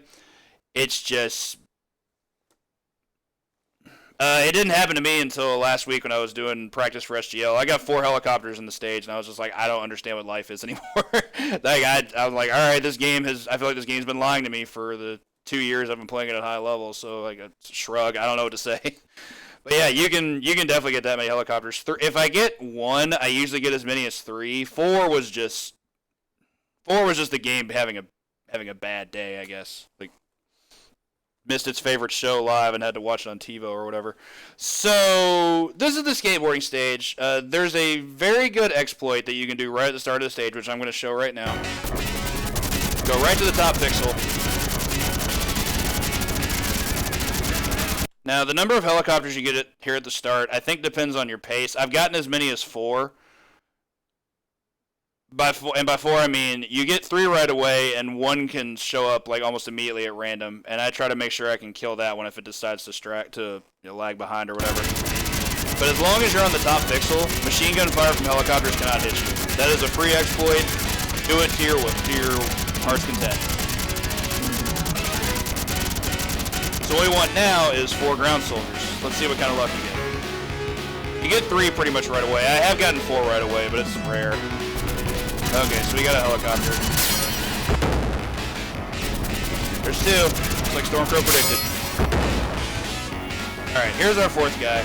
So this is a pretty decent setup. I didn't get good luck, but we couldn't lose time because of that. What I try to do here is tag them each twice. I want to make sure I can kill them as few hits as possible when they come down the end of the stage. That's unfortunate. Alright, I'll just leave them alone. So through here, don't do what I did there. Just go through the stage like so. This is an auto-scroller. What you're trying to do is scam time. And I'll show what happens if you just start killing enemies left and right after this example.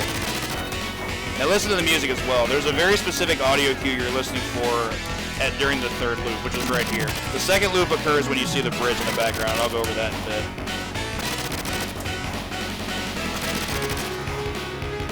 So the music loop starts right about, I'll give you the the note for the Q. There.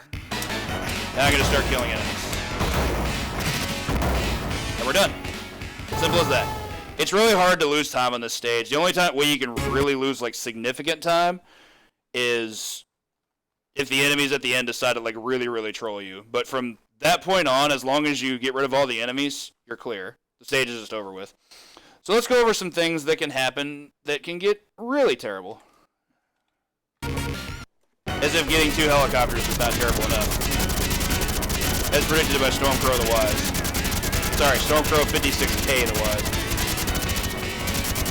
Again, top pixel, you're completely safe. You're not safe from foot soldiers. Or completely safe from bombs that can be dropped out of the blue helicopters. But from machine gun fire, you're good to go. So watch the background. You notice the first cycle?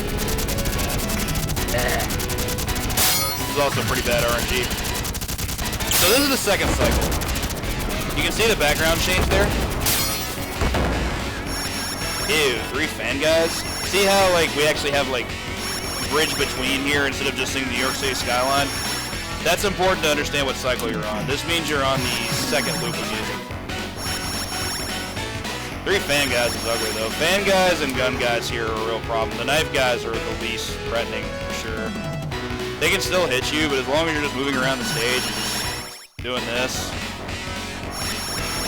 So now that we're past that, you notice it cued the music over. Now we're on the third loop. It requires 3 loops before you can start to exit the stage. It's a little bit longer on Xbox 360, but not too much longer. But longer enough to be noticeable.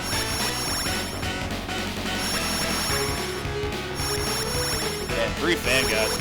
Pretty much a dumpster fire. That's bad. That took a little longer because it's 3 fan guys and I got trolled. What do you want, you know? So let's load that up again. So we've seen a couple of really bad RNG spots. Getting 2 helicopters right away was awful. That's definitely one of the worst 2 patterns I've seen. It might be the worst pattern, period. Getting 4 helicopters in a row at the same time is also bad. So, in this instance, I'm going to show what happens if you just start killing enemies.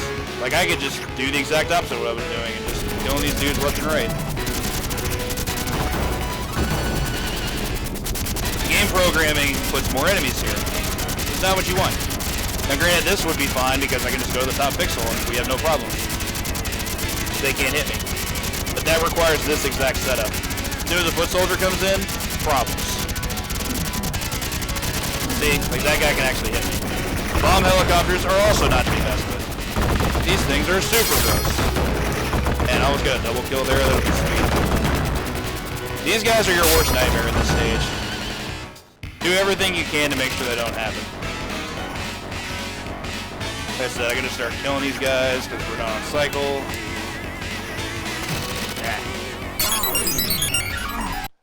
That's why you don't do that. Like, all that garbage you have to put up with, not worth it. Like, you're way better off having guys on the ground that you know you can deal with, and they won't create problems. Just make sure you have good movement, make sure you know their health totals, and you should be fine. Another thing I don't recommend, and I'm gonna unpause this and show this off. Lost my save state. No, we didn't. It's right here. One thing to watch for in terms of combat: do not do a back attack, or at least do not leave yourself in a situation where you can't do a back attack. It's bad because back attack is a guaranteed knockdown on an enemy, and this has happened to me a number of times. What happens sometimes is you'll get a back attack on just a foot soldier, and it can despawn him. Let me see if I can get it here. It's kind of hard to set up. Had one there, but he got me first. See, like, it knocks him down guaranteed. Knocked him away, and now he's despawned. You don't want that to happen because the situation is exactly what you see here. He can be replaced by a helicopter, and that's not good. Be very, very mindful of where you are in proportion to your enemies. I can finish from here at least, but yeah, it's just something else to be mindful of. Maybe I can't finish from here? Jeez, that was perfect stun lock. Congratulations, game. That was pretty stellar. So yeah, don't despawn. It's bad. Bad for your health, bad for your run. Now, granted, of course, if you can get in a situation where you can get damage on enemies before you reach the final stretch, that's fantastic. That means you can kill them faster. In fact, I highly recommend it. But if you knock one off screen, real bad for you. I got this guy out.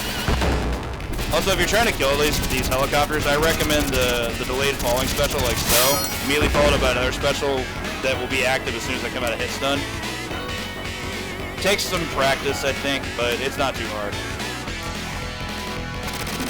So getting 2 helicopters followed by 4 guys here is pretty average. It's not what you want. You want 4 ground guys as quickly as possible, which I didn't show. Really? Okay. I didn't show off an example of where that would happen, but I feel like if I just keep reloading until I get that, then we're probably going to be waiting all day. I'd rather just get past the stage. The stage is interesting and also boring at the same time because it's an auto-scroller. There's only so much you can get out of it. It's just time abuse.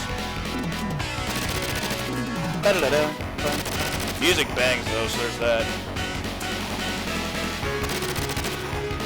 It's an 80s skateboarding theme if I ever heard one. Alright, we can go do now. That was unfortunate because I got a back attack to that one. Yeah, we're in trouble. This was a bad segment. A lot of things went horribly there, but at least we're done with it. Hang on, guys! Who let Mikey drive? No! Okay, so luckily I already have a save state set up for this stage.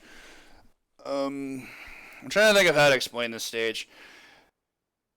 Factory is, when you're first learning this game, Factory is probably the most consistent run killer in the entire game. It's a very short stage, but it's also incredibly difficult because everything in this stage snowballs. Small mistakes turn into big mistakes really fast. Like really quickly. There's only so much you can do to optimize. There is quite a bit of luck to it, especially in terms of enemy behavior, because there's a lot of dangerous enemies here, and you really don't want them behaving in ways that will be detrimental to you. Let's think. Let me think here. So I like to think there are 5 different points of the stage where things can just go completely off the rails, and one of which is the boss fight, so I guess we don't count that. The boss is just, Granitor is just what he is, but we'll get to that.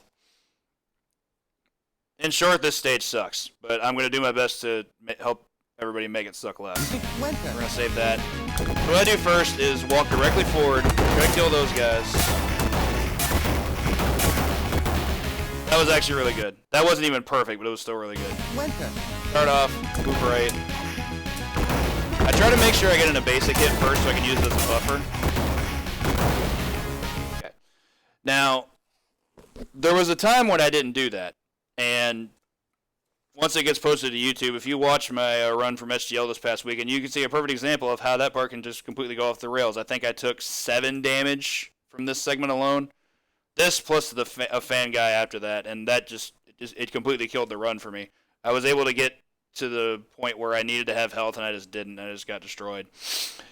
Not good, but here are some other options you have. You can actually do a slow strat where as soon as you start, you just wait for the guy to throw the dynamite and then kill him. It does make this quite a bit easier, but unfortunately it also makes it a lot slower, which is important when you come up to, especially around the midway segment. Like 4 mousers out of this hole. Shut up again. Yeah, I just don't like this strat because it's a little too slow for my liking. If you're initially trying to 1cc it, it's the fastest safe strat I can come up with, though. Certainly the safest strat. I don't know how that messed up. That happens sometimes, too. Sometimes he just walks right past the barrel and just decides to be that guy. What I used to do is I would come down and try to kill these guys, and while I was able to make it look good there, you have just as high of a likelihood of them just trouncing all over you. Like if you try to go down and kill the first guy, and the other guy comes in faster than he did there and hits you, he can create problems. He can uppercut you into the corner and put you in a situation where you get frame trapped, and there's not a lot you can do about it because you put yourself in the situation to begin with. Don't recommend. See, See, like, had he been a little bit faster than the jump kick, that nonsense too, the circle jerk movement that I got there, that's also not good.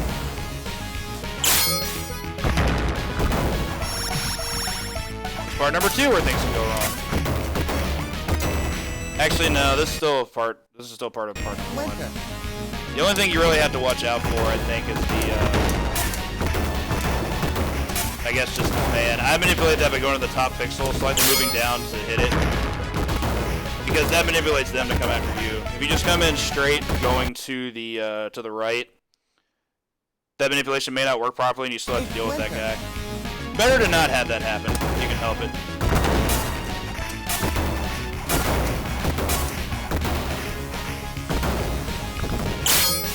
See, that time it was really nice. He decided to circle back around and just get hit for free. One more loadout. So if I go, I'm going to show what happens if I try to go down. It might hit him. Probably won't, but it might. If I do this. See, it was actually nice that time, but that's because the first guy decided to shoot his fan. There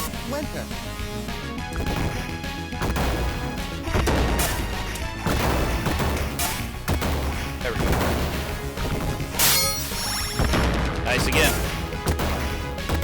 Still not as easy as just going to the top pixel, but I'm also getting really good behavior, and that's not normal.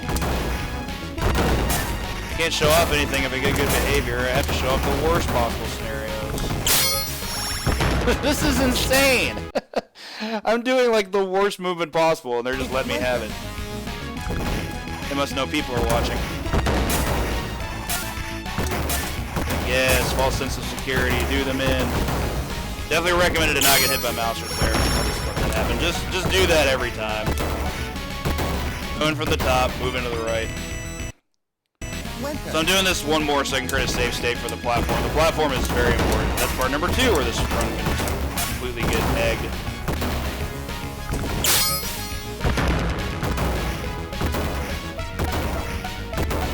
There's only 4 mousers. I also didn't save again. Oh, well, more practice isn't a bad thing.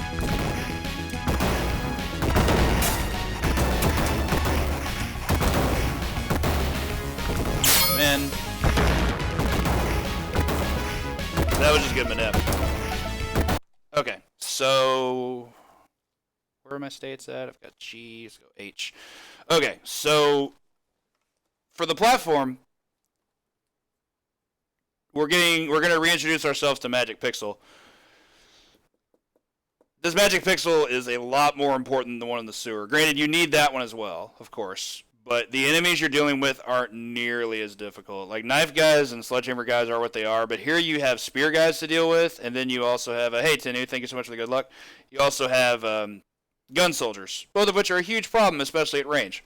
So getting to a spot where you can be invincible the entire time, really important, because if you don't, it's just going to eat you alive, and you don't want that. Let's think. Do this here. Okay. Now, this pixel is not easy to set up.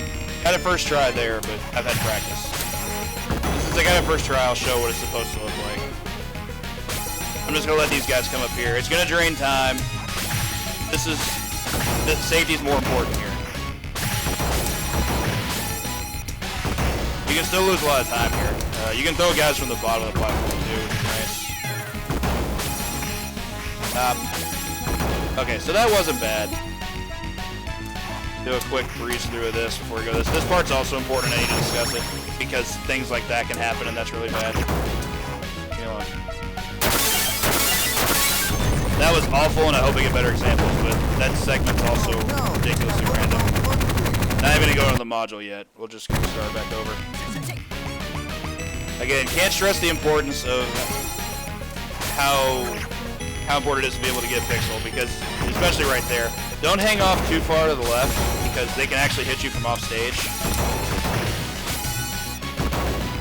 I also wish they were kind of showing off bad behavior of other things that they do, but they're not. Okay, so there's an example. You saw I got out of the way of that. That's pretty common for foot soldiers to do, but here it's not so much threatening if they do it because all they're doing is just getting out of your way, but it also does mean you can't hit them, and it's not safe at all to try to approach them if they do that.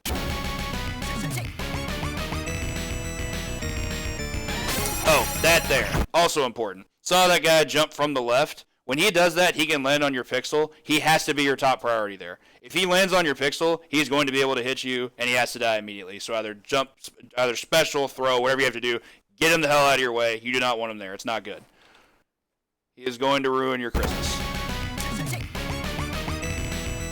Like, I'm always to the left here as soon as I come in. If I can get the guy on the right first, fantastic. So here's an example of the troll behavior.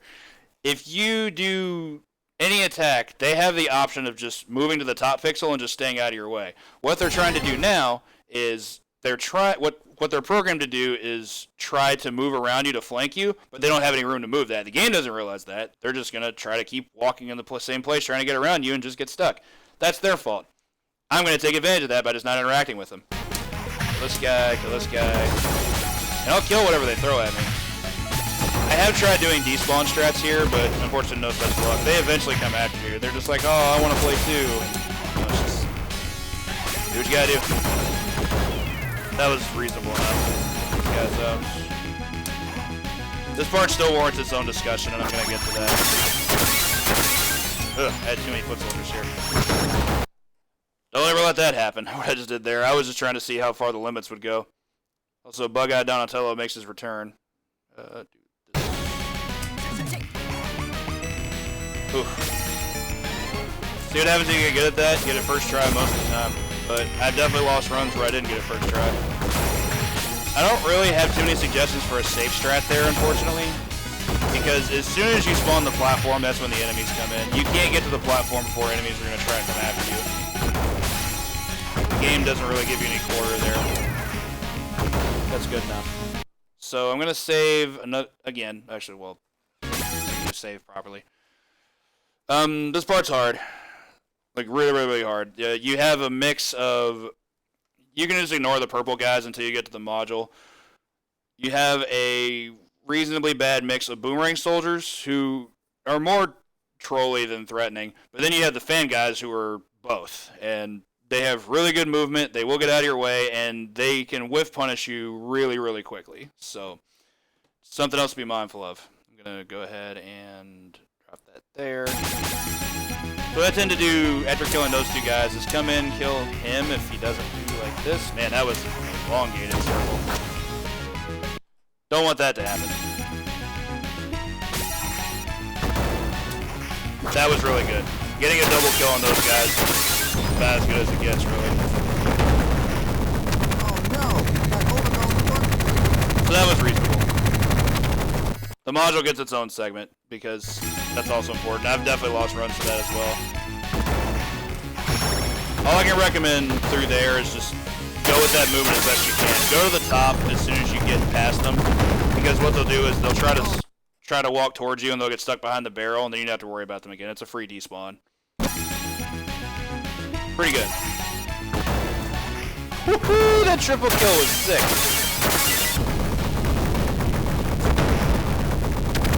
That's probably about as good as it's gonna get. So I'm gonna go ahead and make a save state here, just because that's that's just incredibly solid pace. But I'm gonna reload it to show what can happen. Things can go bad. They decide to troll you like that. See, the fan has such a fast attack speed. It's way faster than you think it would be. Oh no! That was reasonable, even though I got hit. This is also bad. The van basically combos into itself. This is also bad because I have really low health now. You can do this for fun if you want. You don't have to, but you can. Oh no! So I'm going to show what happens if you have this little health, because this is a really bad situation. These drones do 2 damage at a time. Killing 5 is really good. That's about the best you can hope for. I have killed 6 with Leo, but 5 is still really good. I can get 5 pretty often with Don. I want to say about 35 to 40% of the time. 4 is my average. Saturday's run I got 3, and that killed the run. But I also had only 3 health coming into this, and just stuff happened. Gross. Essentially, that's what you want to avoid. Anything that hits you back to the left, huge issue.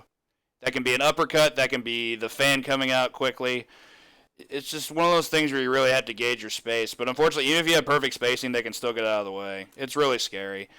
You can probably do some less damaging attack strats to go a little bit slower, but then you're risking more enemies later on. So it's win-lose either way.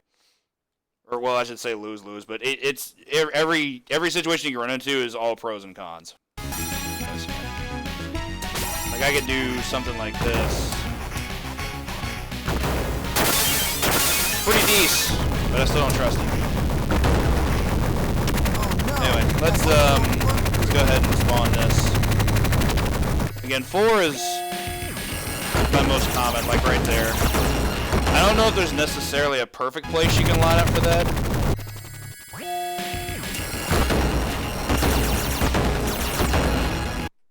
I tend to kind of just go with my gut most of the time, because I don't really have a good visual cue here. 5 in the middle is pretty cool. That wasn't bad. I'd rather the two that are left be side by side if at all possible. Huh, never killed them left before. This is a bad situation. Even though I have a ton of health, if they get me in the corner, I can just get comboed and I can just die.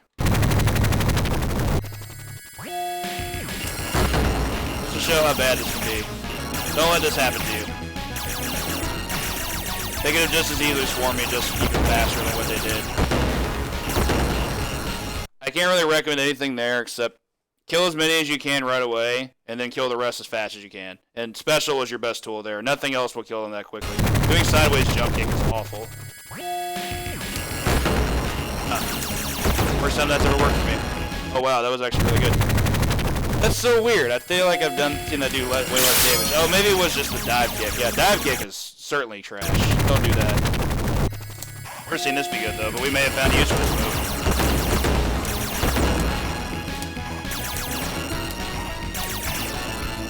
That's a problem. Not a huge problem, but I don't want it to happen either. I'm willing to mess with this a little bit though. Still think special is better for cleaning out the first row. The sideways jump kick is probably a little bit better for doing the cleanup. To do sideways jump kick, you just go jump and attack. Like special has to be a simultaneous input, whereas this comes out if you. In fighting games, it's called planking, where you rotate, or in Tekken terms, it's called tilde. You just go one button to the other. Do it one more time.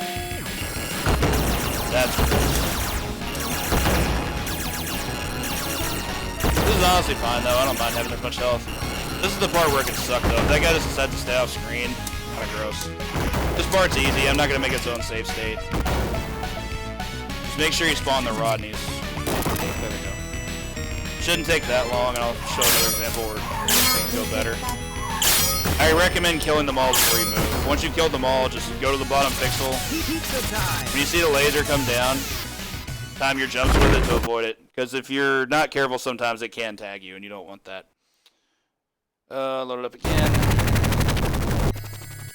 What I tend to want to do here is after I've taken these things out, I try to move them as far to the right as I can, which is like right here.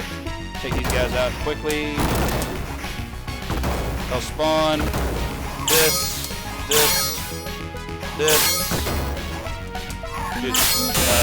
Okay. Pixel or two off. I'm also trying to show an example of what could happen if one of the yellow soldiers, see that's why you want to time that with the laser shots. I want to show an example where a yellow soldier just kind of runs on screen. If you get past the lasers, the knife soldier who's manning the post at the laser cannon tends to get really mad because you're interfering with his shift. He just comes after you.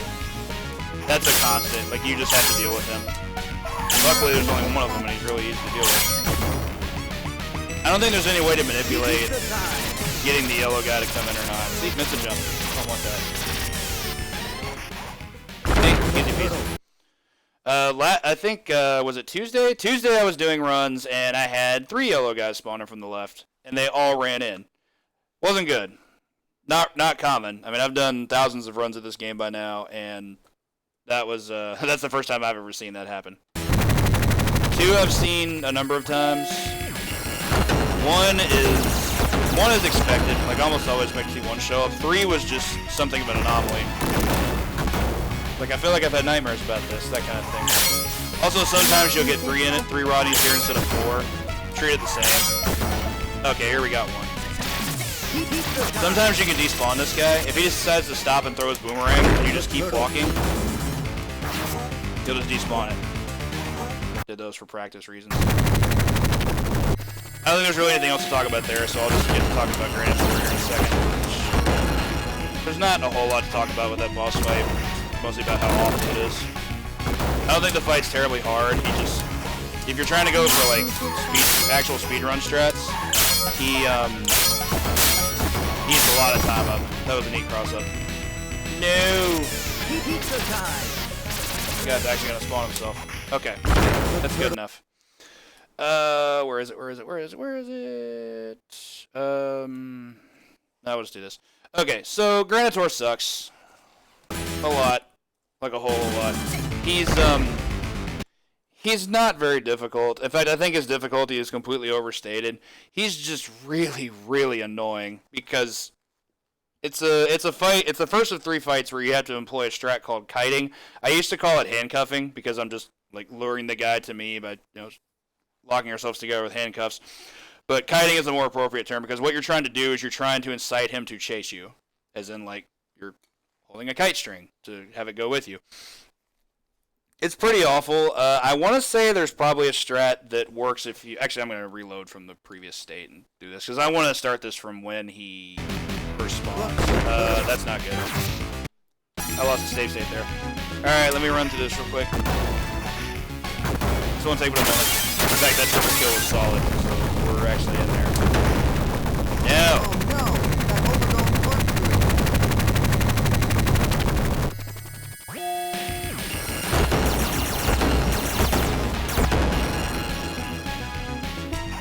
Take out these dudes.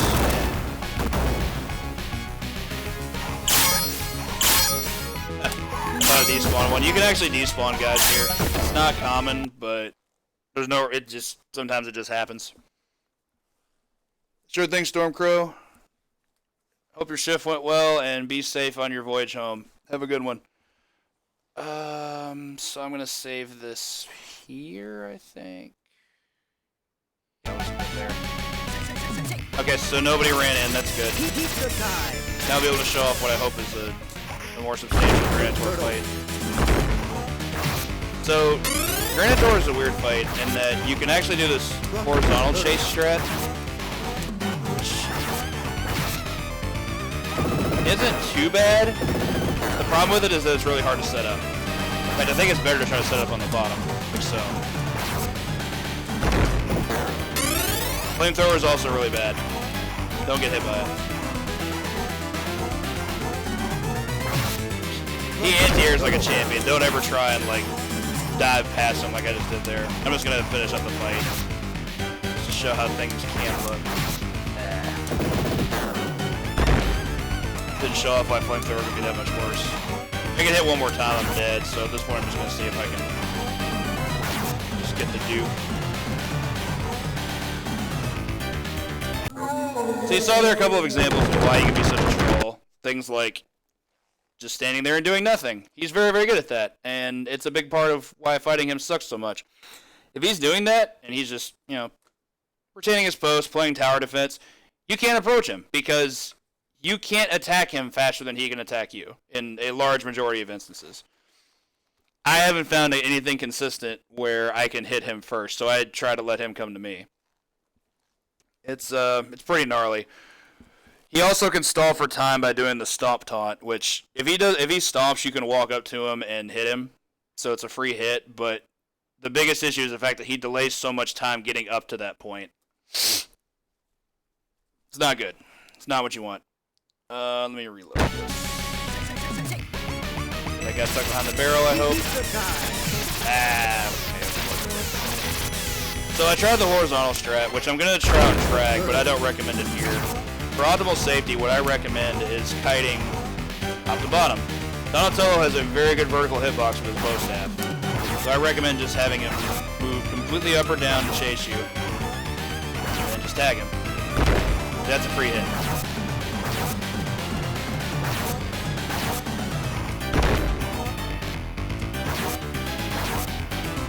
As I said before, there's really not much to this fight as long as you're willing to do this strat. If you want to make it more overly complicated, by all means. I prefer to try to kill him. Yeah, double stomps is bad. It's just so lumbering and slow. He's like a tree with a gun. This is what would happen if you gave one of the trees in Lord of the Rings a gun. It would lumber after you and not move at all, act like a doofus, look around in every direction just because he just figured out what eyeballs are. Like, it's just so dumb. It's also a really long fight because it takes 44 hits to finish him off, I want to say. It's something around there. It's between 40 and 50.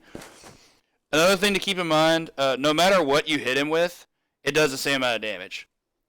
Which is why you see me just doing standard pokes with Donatello. Doing things like special, which normally does more damage, only does the same amount of damage to him. I have tested this.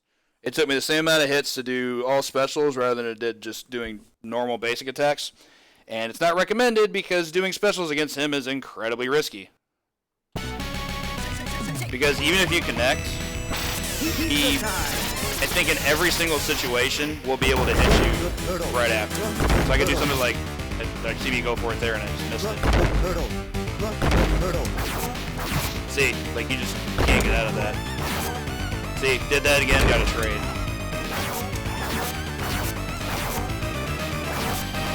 I prefer to do this. Another strat I haven't messed with as much, and if somebody wants to put some additional work into this, by all means. One thing you can try is to hit him, immediately go out of the hitbox, and then try to hit him again, but he has iframes there. That's why it's so risky. One thing we learned on a co-op run is if you time it right, you can actually do this. This is really, really, really hard to maintain. If you get cornered, you're probably just dead. See what I mean? So I think there's some inherent worth to that strat that I just tried there, but if you can find a way to make it safe, by all means, please send me a telegram. I want to know.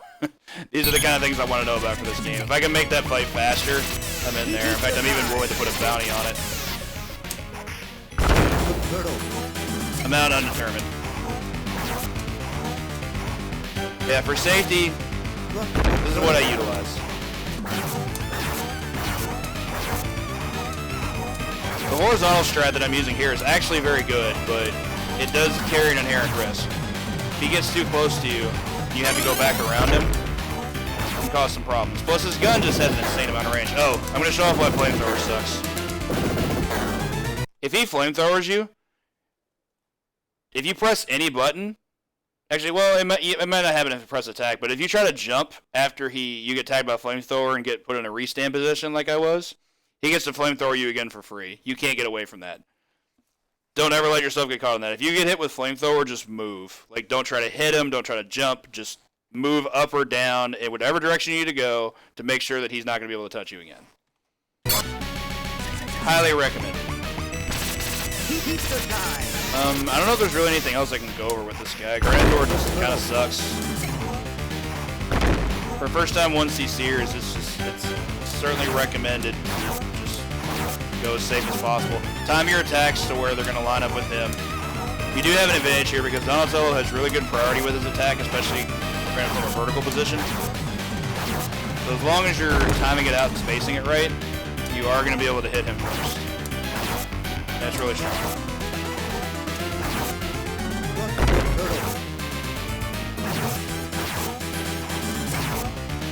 Rude, rude, rude.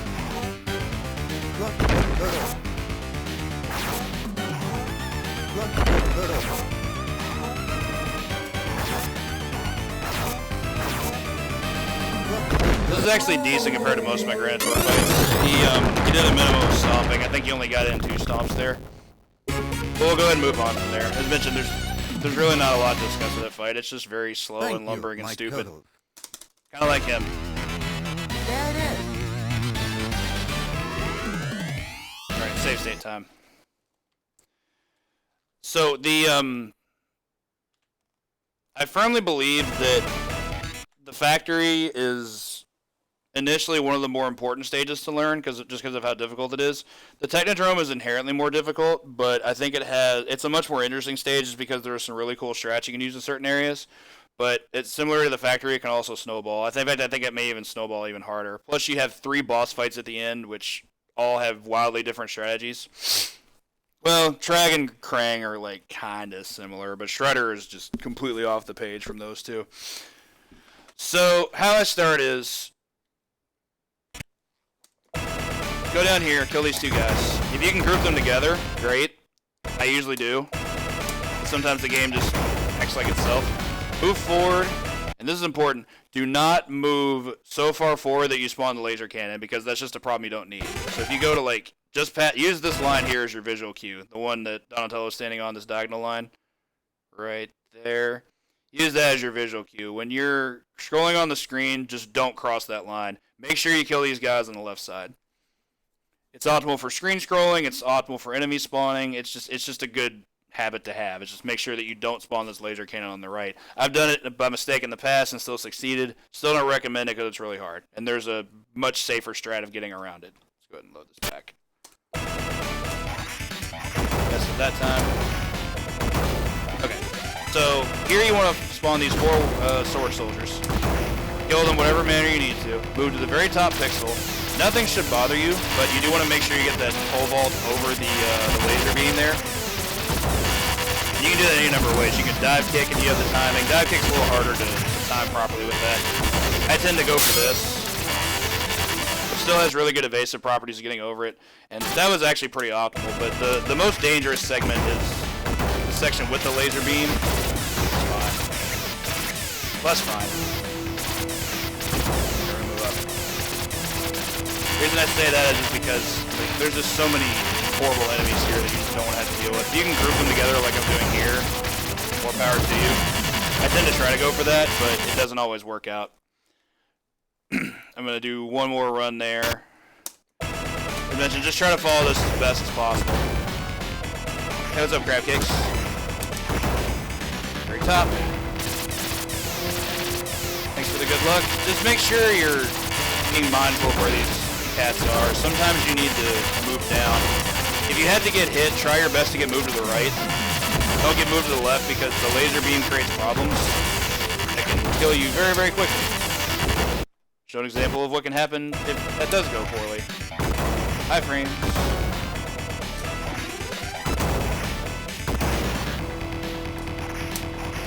That was gross. Okay. If I'm being suboptimal here, get hit there, then things like this can happen. Didn't do that. Didn't get any laser beam interaction, but that could have gone any number of ways there. Hate the high jump. Okay. This is always unfortunate too. I get positioning like that.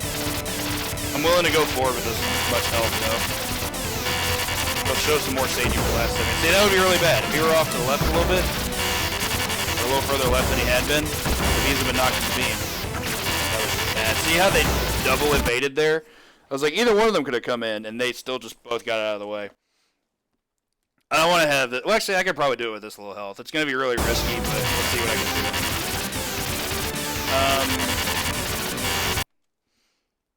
Thinking here. Yeah, I think I can do that. If not, I'll just respawn back from the beginning of the game. So these guys pile out. Just combo them. It's really easy. Once they all come out, then you can do special ones. They're good. The Rodneys, just make sure you're killing them as quickly as possible. Follow their circular formation. Alright, so this part's important. Let the spear guys spawn. Go to the left, move back, then move to the very top pixel. Because that's what I do. And it's the safest thing I've found.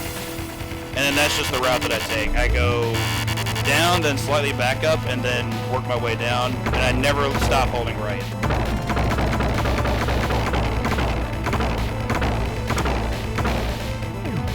Pretty easy elevator. Just go to the very bottom pixel and make sure you, do I I have a Z save? Yeah, I do. That's Josie Skip. Make sure that when the cascade of 5 balls comes in a row, like 1, 2, 3, 4, 5, top to bottom, just jump the 5th one. It's really easy. There's no reason for you to get hit there. Okay, so there's 3 pizzas ahead, which is great. Sometimes you only get 2 here, and I think that has to do with pacing through the stage, so it must mean I had a really decent stage. Take this one. I recommend taking the one in the middle if you can, but I was really low on health. Pretty desperate. You can also get to the segment not to take a pizza. Because we can dream.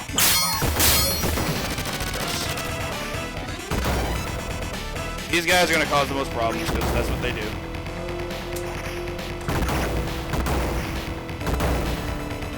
Don't really have too many recommendations for the spear guys. Just they're the last group of foot soldiers you fight in the entire game. Just if you can special them, great. If you need to just do pokes, that's fine too.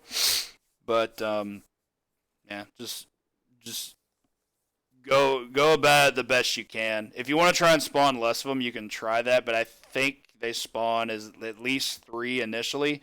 I never had to fight less than 5 at a time, so I don't unless I lose the 1cc. So don't really have anything specific to recommend there. So we'll go ahead and move on to our Tragg fight, which I should be able to get here. There we go. Okay, so first strat, don't stand in the way of the door, because that happens. Does a lot of damage. Don't do it. Does 5 damage. So there's a couple different strats you can employ. One thing I noticed against Tragg with Donatello, your vertical range is surprisingly good. If you can get him just slightly below the center. See, where he spawns here, to me, is directly the center of the stage, at least on the y-axis, like top to bottom. If you can get slightly below him, you can do a horizontal kiting strat, which I've actually gotten a few times. It's the fastest way to be able to kill him. So, optimal speedrun strat, but can be very hard to employ in actual gameplay because sometimes your hits just miss. Like sometimes his iframes, you'll swing too early and his iframes will still be active and he gets to hit you instead. I'll show off a few different things that I try, with ending with the same strat that I use on Granitor. You can vertical kite him just like I did with Granitor, but it's easier on Tragg because Tragg moves really fast. Or at least it's faster. I shouldn't necessarily say it's easier, but it's pretty easy to keep rhythm once you get used to it. First, too close. We can do like this. Make sure you're keeping distance. I don't know how to miss a missile. Also, I shouldn't be doing this at this health because missile would kill me. If he hits me with a gun, I only take 2, but missile does 3. Missile, if properly placed, is the only thing that can kill me. Okay, so I got the pizza. Now I'm going to switch to vertical kiting. Similar to what Granitor did with the stomp, Tragg can call whatever you want, cock his gun, polish his gun. You can also just stand there like a doofus and not chase you, which is obnoxious. The horizontal strat's really good if it works because we got a lot of damage that way. Takes about the same number of hits that Granitor takes. I want to say it's maybe a little bit less. I think it might be like 48. Or a little bit more. Sorry, Granitor's 44. That's good. Iframes galore. Miss me again. What is this anomaly? Don't ever do this with less than 3 life. His gun does 2, and if you ever mess that up and he hits you, there goes your 1cc. What a nerd. I have a missile. Whee! Missile's not normally a threat unless you're doing specifically that strat. It's really fast and active and all that jazz, but like if he's chasing you vertically like this, it's never going to be a cause for concern. As you can tell, unlike Granitor, Tragg did not skip leg day. He actually will chase you. Look how fast he goes. Just make sure you keep your rhythm with it. And if he ever just stops, no big deal. Go back and hit him if he's polishing his gun, or just wait for him to come to you. Let's go for that again. I really like the horizontal kiting business here, but it's just incredibly difficult to maintain if you don't get it right away. Don't really have a good visual cue here. Maybe try to line yourself up with the bottom laser on the door. That's also a hazard, by the way, in case it wasn't painfully obvious. If you touch those lasers, they do damage to you. Utilize juke movement. Make sure you get good at it because you're going to need it. Juke movement is very important for the fight right after this. What are you doing?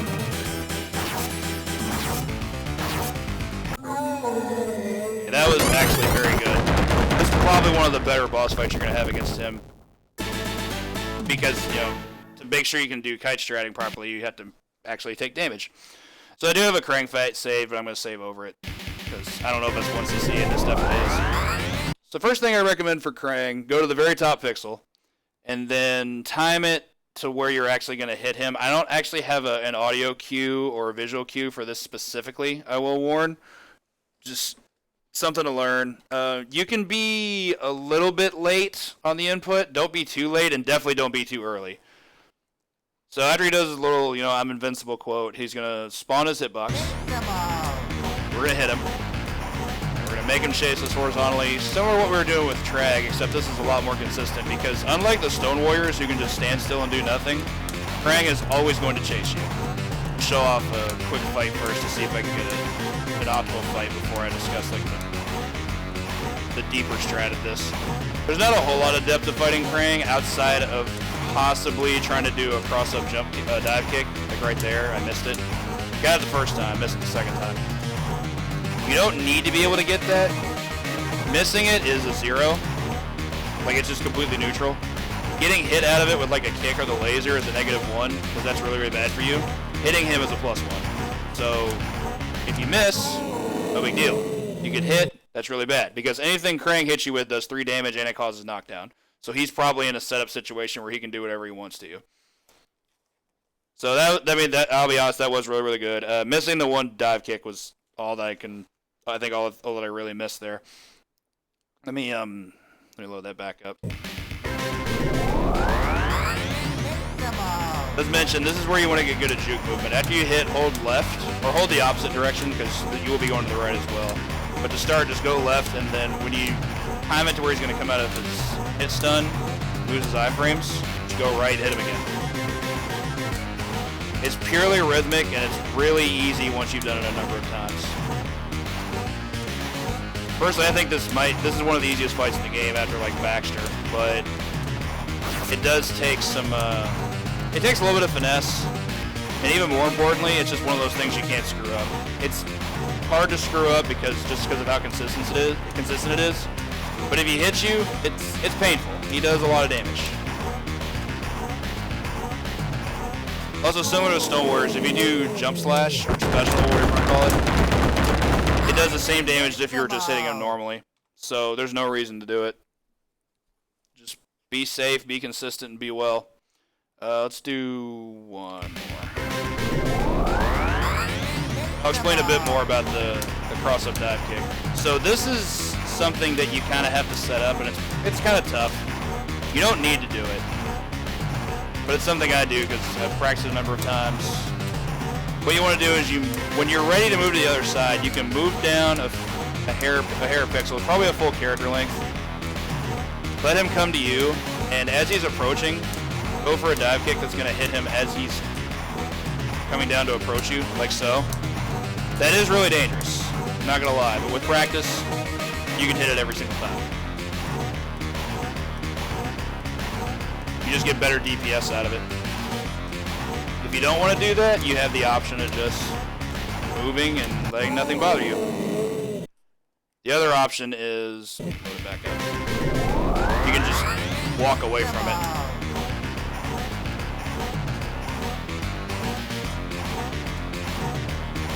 It's just kind of hard to employ that, I think, simply because him doing that, for me, because I don't do that anymore, means I'm probably getting hit. You can be a little bit better about that than I was. In fact, I'm going to reset. Go off something a bit safer. Maybe something that doesn't go all the way to the wall. I only go to the wall because, like I said, I'm used to it. Love this theme, too. This is one of the best songs in the game.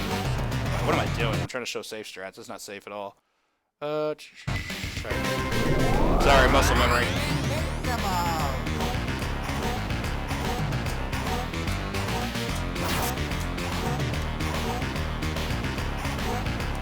can also try to hit him and move past him, because while he's in hit stun, he's not going to try and hit you. But you do have to be fast. You can't just hit him and stand still. Every time you hit him, you have to be thinking about what your next move is. Which is usually just the opposite direction. That's really simple. You can also do what I do with Leo and switch to a vertical strat.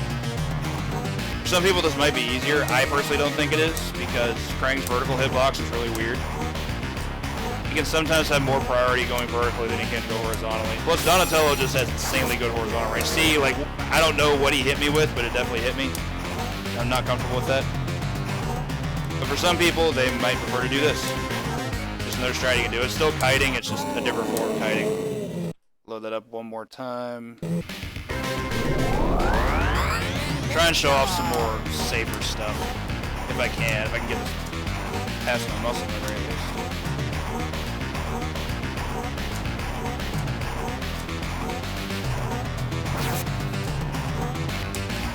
So that was decent. That's one thing you can try. It still requires some fairly precise movement, but it is safer than doing a dive kick. Without practice, that is. A little too long in the tooth there.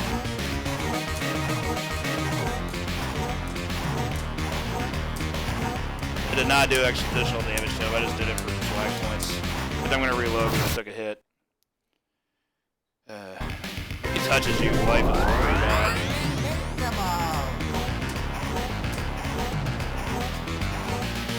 It's also one of my favorite sprites in the game. Krang's like, 10 feet tall or whatever. He's ready to just go brute force on you. Him and his pansy red booties.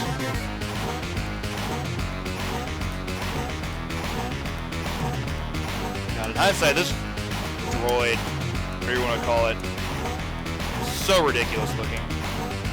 This giant bald dude with metal shoulder pads and metal suspenders, like, where did they get the idea? I guess it's pretty 80s, but I don't know, that's just random commentary. I'm gonna finish up this fight though and move on to Shredder, assuming I don't get hit. Which hopefully I shouldn't. There we go, we're good. On to what I feel is the most important fight in the game. Go ahead and save this here. Very start of the fight, line up with the bottom of the orange triangle here. Like, I tend to try to get as close as I can here. I'll show you why. Once I start it, Josie spawns, do a special. Unlike the previous 3 bosses, specials actually do more damage to Shredder. They do, I think, 3 times as much as a standard hit.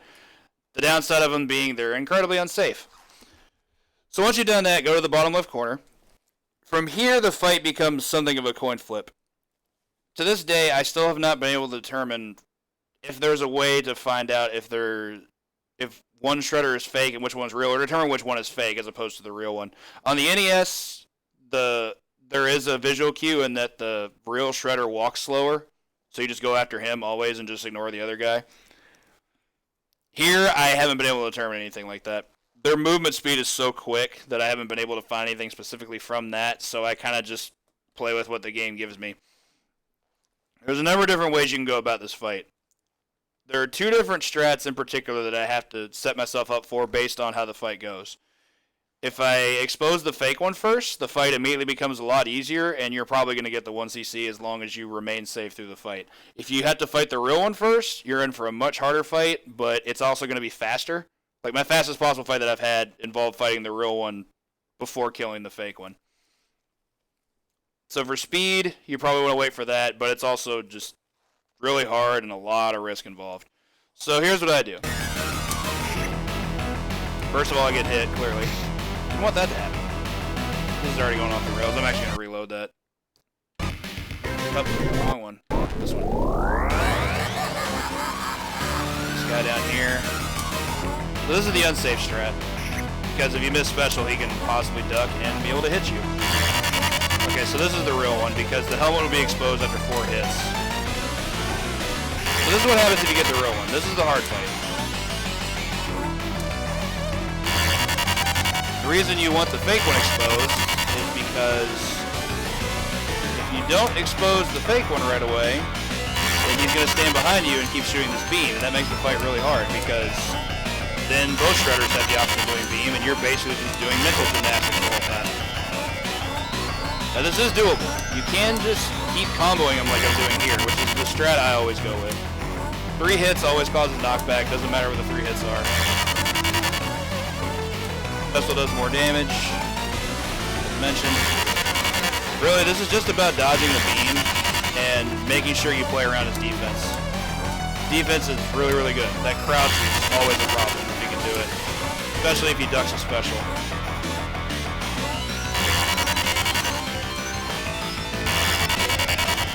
Apologies also for the noise. The beam sound effect is easily the worst thing in the game.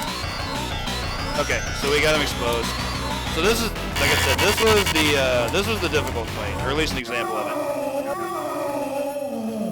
So now that we got that out of the way, the difficult fight to me is honestly the least interesting of the two because it doesn't allow us to use a true exploit. I mean, yeah, we got a form of the exploit there, which I'll go over in a moment, but it doesn't show off the ways that you can really manipulate how this game is designed to work. So let me go ahead and load up again. Maybe we'll get the fake one first this time. This is what. Okay. Rude. Dude, he is comboing the hell out of me. What is happening right now?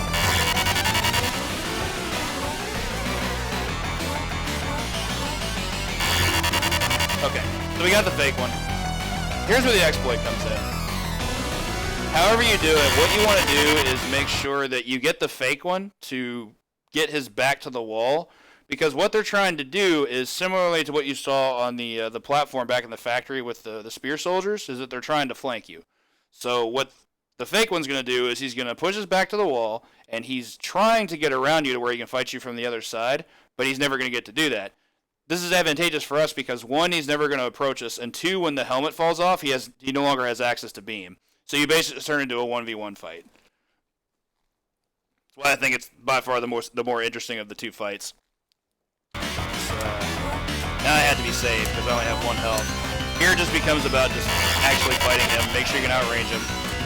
Donatello is also the only character that can get away with actually just throwing pokes at him. If you're playing Leo or Mike, you actually have to do specials, and that's really risky. It does more damage, and Don can do it as well. But if you're just trying to 1cc the game, it's hilariously unsafe to even attempt that.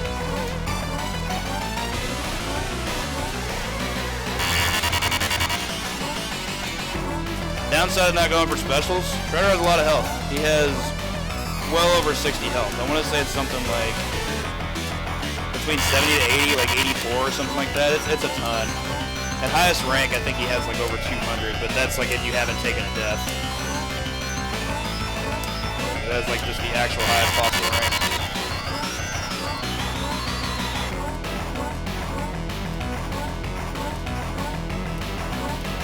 Rhythm it out. Not really sure what to say about anticipating beam. I think he's inclined to do it once every 10 seconds, I believe. So just make sure you have it timed out correctly. That was not good.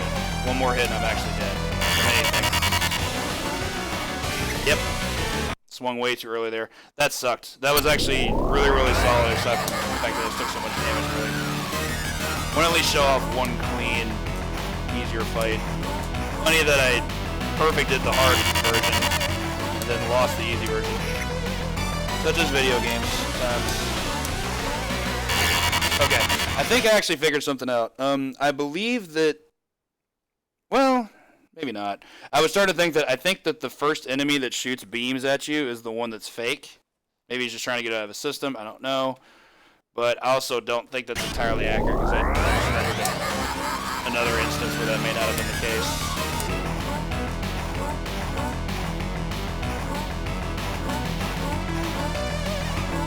Okay, that's a fake one.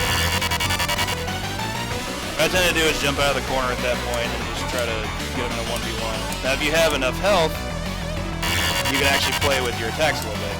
What I tend to do is go hit, special. You can duck that, but you have so much health that you're generally going to get to take advantage of it. Or you can just do 3 basic hits, and that's fine too. It's just going to take longer.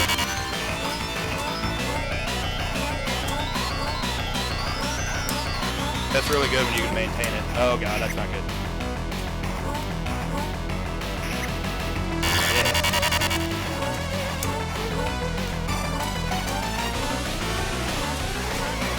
Yeah. Walking along the edge, doing nothing.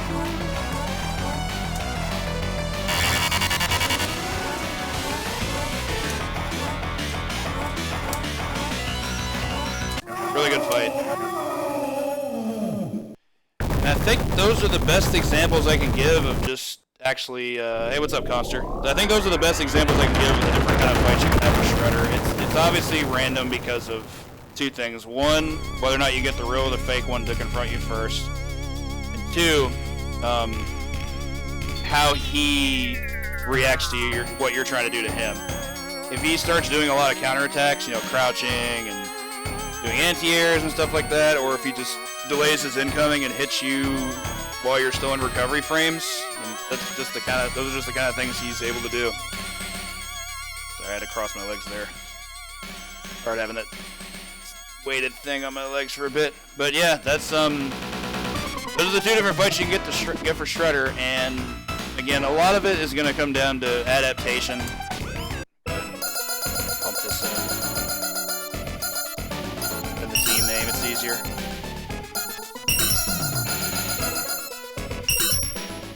And I think I've covered all the important stuff throughout the rest of the run, so I guess that's going to do it for the tutorial. I really hope that anyone who wanted to have a look at this and was hoping to learn to once they see this game, because I know there are a number of you, got what you needed out of this. Because I mean, it really for me, it just comes down to experience. I put a lot of time into this game over the past 2 years overall, but for 1cc strats, it's mostly just been the past year, and then with Josie Skip the past 6 months, which honestly is what inspired me to take this game as far as I did, was that skip. So shout outs again to Josie Kondamu for showing me that piece of information and just making this game as great as it is.